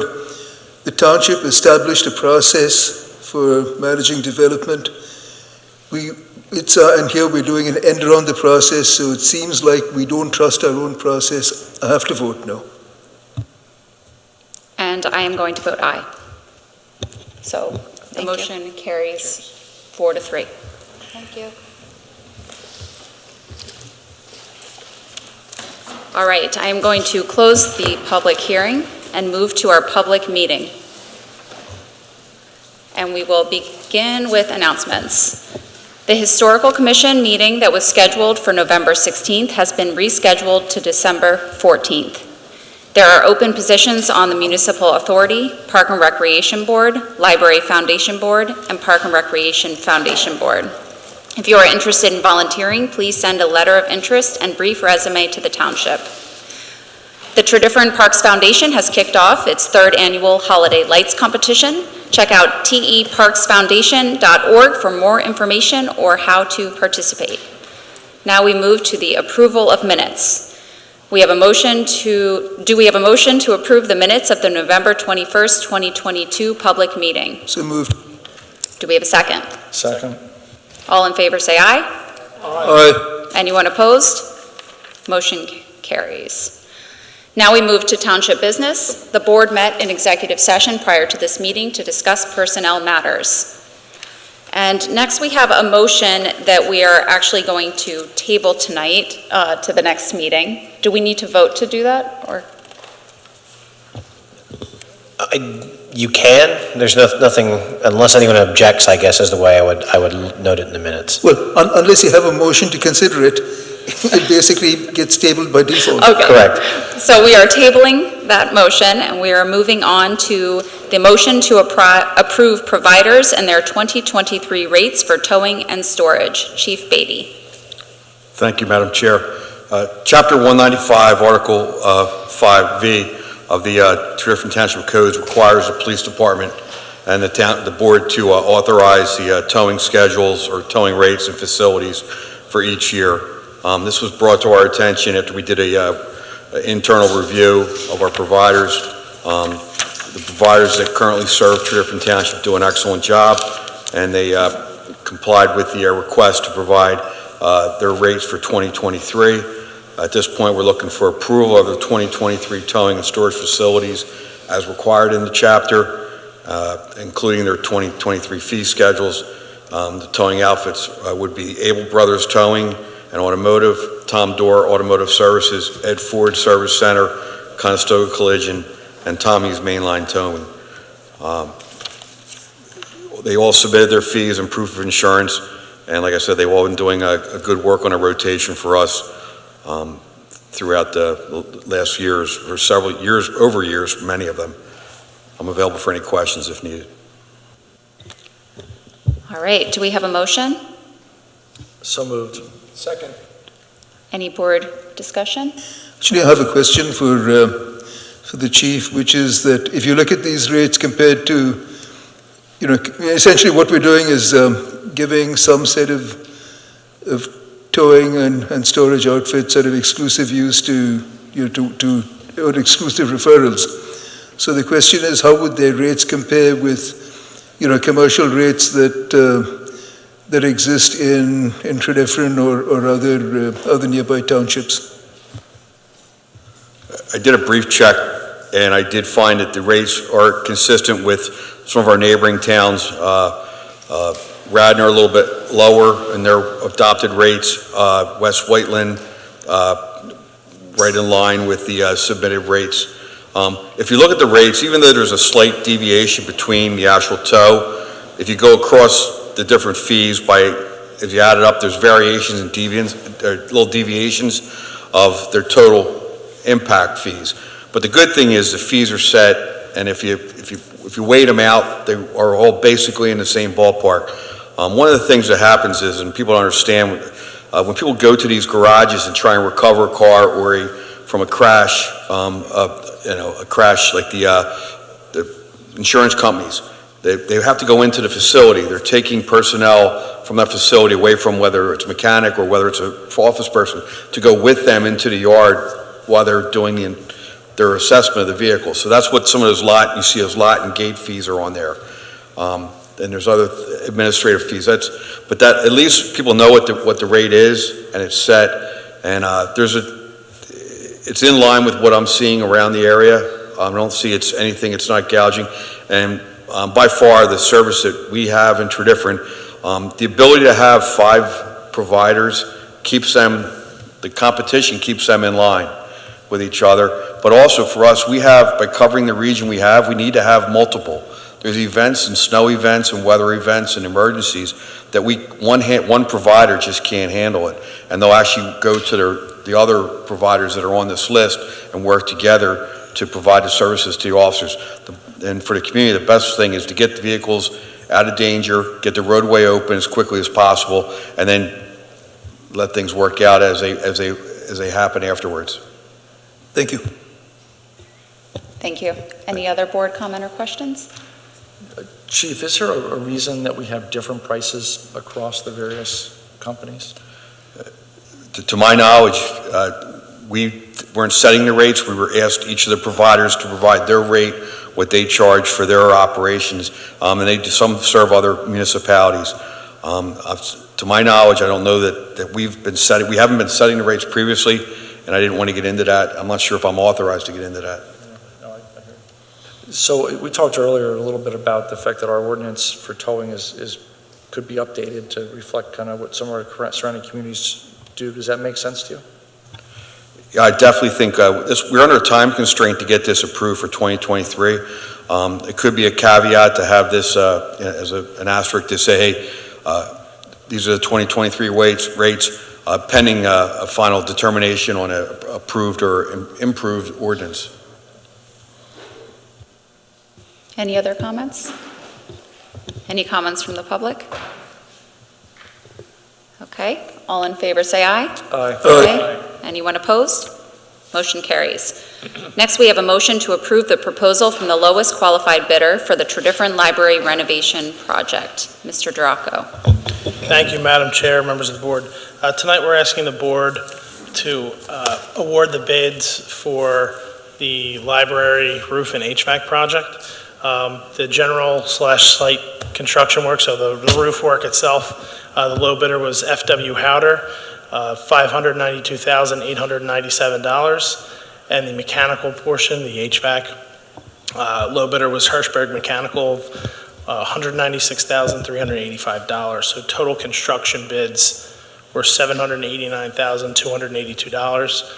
We do have bond funding available from our 2019 bonds, as well as carryover capital reserves for the library to pay for this.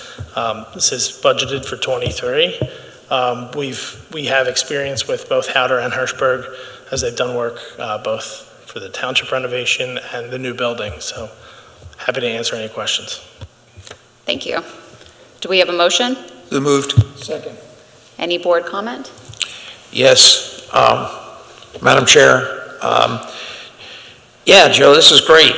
I mean, many years it's been discussed, on some agendas, perhaps, so we're finally here.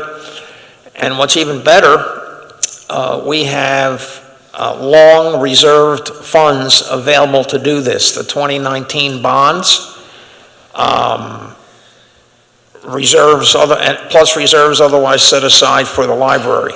So I'm excited about this, and that we're going to be moving forward to fix long-standing issues with the Tredyffrin Public Library infrastructure.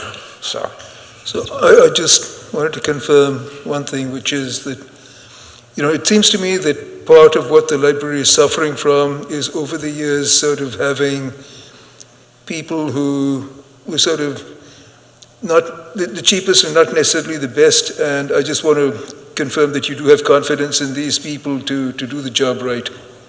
Yeah, we have all the confidence. I think in the past, you're absolutely right. We've also piecemealed a lot of things to try to save some money over the years.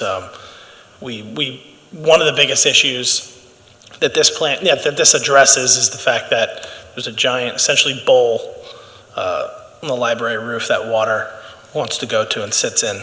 This changes that and gets the water away from that. And so we're excited that hopefully after it's all said and done, we won't have any more leaks at the library. And Mr. Rocco, what type of work will be done on the HVAC system? Mostly rebalancing. As a lead up to preparing the bids, we did have a mechanical engineer look at the system itself. The structure itself is fine, apparently. It just needs to be rebalanced, and then I think change of the back end systems and getting that right should also regulate the building a little bit better. It's tough to heat and cool that building because of how open it is. Anytime you have an open space, you're just really throwing money away. But this should help overall. Will there be subsequent HVAC work done? Or is just the balancing going to? It shouldn't, the entire system should need to be ripped out. But we do have contingency in the budget for that. Generally speaking, as you know, when you get in there and you start looking at things, you find things. So we did plan for that, so, budgetarily, we'll be ready for that if it does happen. Yeah, I'll tell you, the HV, when Supervisor Wysocki and I both came on the board in 2014, we got a little tour of the HVAC room, and it did look like something out of a Tim Burton movie. It's a little bit scary down there, but I will just say that we've been hearing again from 2014 and before with the one of the big issues is the leaks in the roof, and it is really good to be trying to address that. So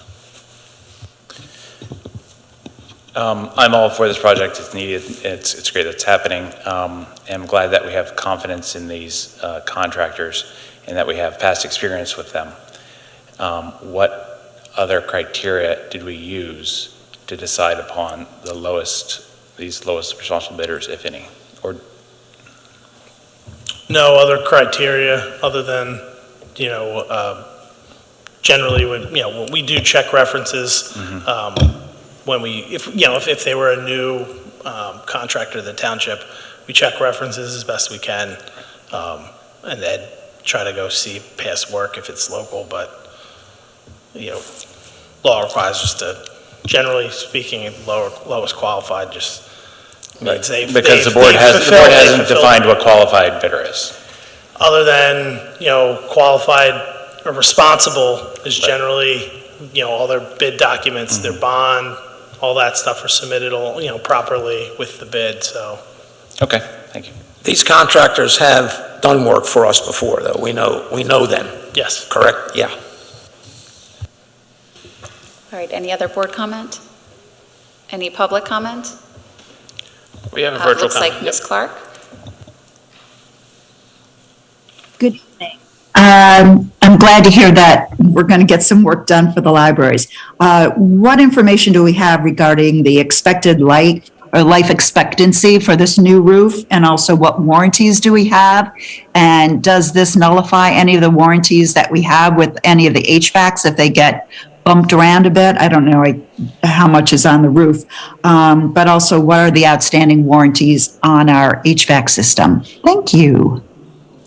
So to my knowledge, there's no existing warranties on anything at the library. The roof warranty, I remember dealing with an issue maybe 7-8 years ago with U-Rig construction. It's been nothing but problems, so there's no warranties there, no warranties on the HVAC system. There'll be, I don't know the specific warranties off the top of my head with the new roof, but the material is generally warranted for a certain period of time. Your labor is generally warranted for generally a year, but we'll confirm that. Any other public comment? Okay. All right, hearing none. All in favor, say aye. Ms. Clark had her hand. Oh, she did. I couldn't tell if it was going down or up. I'm sorry about that. My question was misunderstood. With the roof that's going on, what is the life expectancy of that roof? They should be telling us that if we're going to be paying this money for it. Thanks. We'll look into that. I don't have that necessarily in front of me, but we'll let you know, Carol. Okay, thanks. Okay, any other public comment? All right, hearing none. All in favor, say aye. Aye. Aye. Anyone opposed? Motion carries. Next, we have a motion to authorize staff to submit an H20PA grant to the Commonwealth of PA for stormwater projects. Mr. Burgo. Madam Chair and members of the board, earlier this year, the board reviewed and authorized the staff to submit multiple grants to Chester County for consideration for ARPA funding. They encompass 3+ projects for stormwater management, over $4 million of request.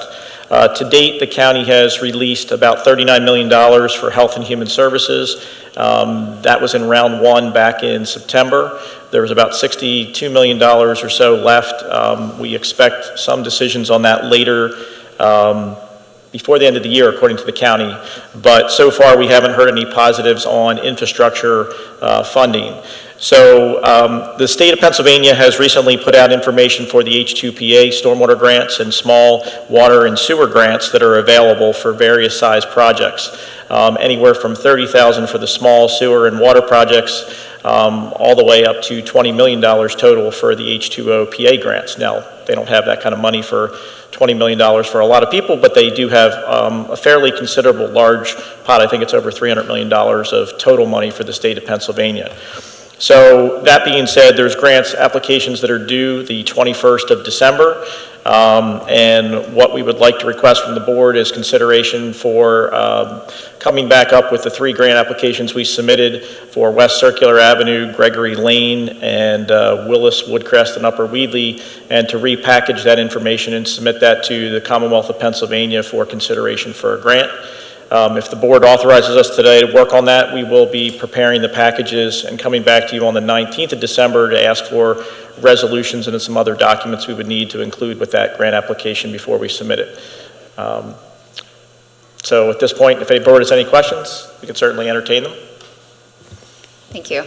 Do we have a motion? So moved, or second. All right, we have a motion and a second. Any board discussion?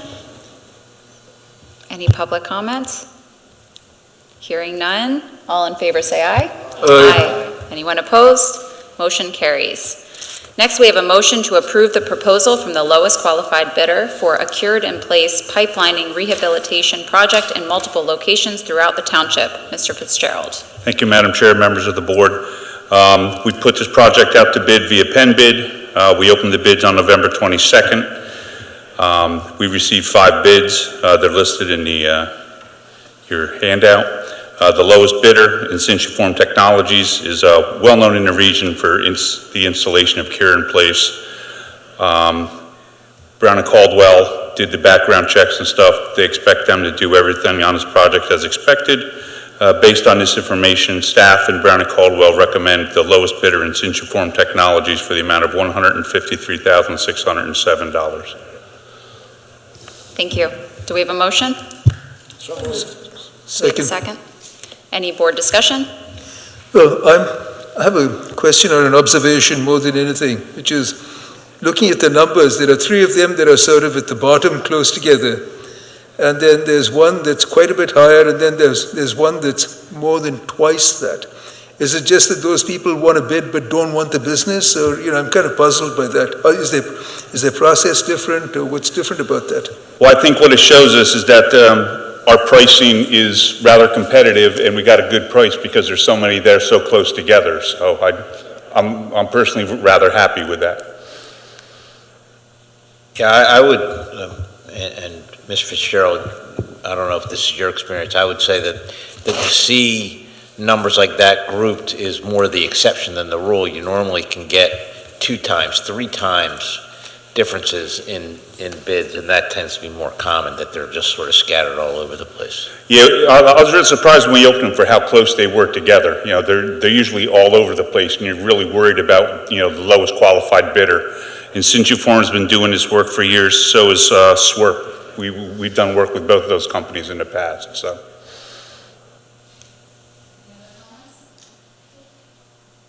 Any other comments? Any comments from the public? Hearing none, all in favor say aye. Aye. Anyone opposed? Motion carries. We move to new matters. Do we have any board member new matters tonight? Yes. So earlier today, I thought we heard a pretty compelling discussion about a modification to the short-term rental ordinance to add that must not be accessed by an easement or shared driveway clause. And I know that the ordinance subcommittee hasn't met since July, so clearly they need some stuff to do. Well, it's not that we haven't met since. No, I know, I'm kidding. That was a little tongue-in-cheek. I'm just saying that that was an interesting thing to think about. I thought that was a good observation, and I would ask that we, I don't think it's urgent, but I think we should put it on the list of things for the ordinance subcommittee to take a look at. Yeah, that's a good idea. Through. And you're on that subcommittee, so. Yeah, I know. The student housing is an issue we've been hearing about regularly, and so I think that while we're looking at this ordinance, I think they sort of are close together anyway. They're not the same, obviously, but they go together, or they're analogous anyway. So I think I would put both of those on the list. And then I think the chief Chief's point about our towing ordinance being maybe not where a lot of our surrounding communities are is another one we should put on the list for this ordinance subcommittee. So I would, it's beginning of the year coming up, but I would put those 3 on the list for this ordinance subcommittee for next year. Again, none of them are urgent, but I think things we should keep on and get done. So thank you. Sounds good. Any other board member new matters? I just want to say on the student housing, I think the people who live on Mount Pleasant Avenue would beg to differ about its urgency. So hopefully we can address it sooner rather than. Well, at least I got on the list, yeah. Yes, thank you. Any citizen new matters tonight? All right, hearing none, do we have a motion to adjourn? So moved. Do we have a second? All in favor, say aye. Aye. All right, that concludes our meeting. Thank you, everyone.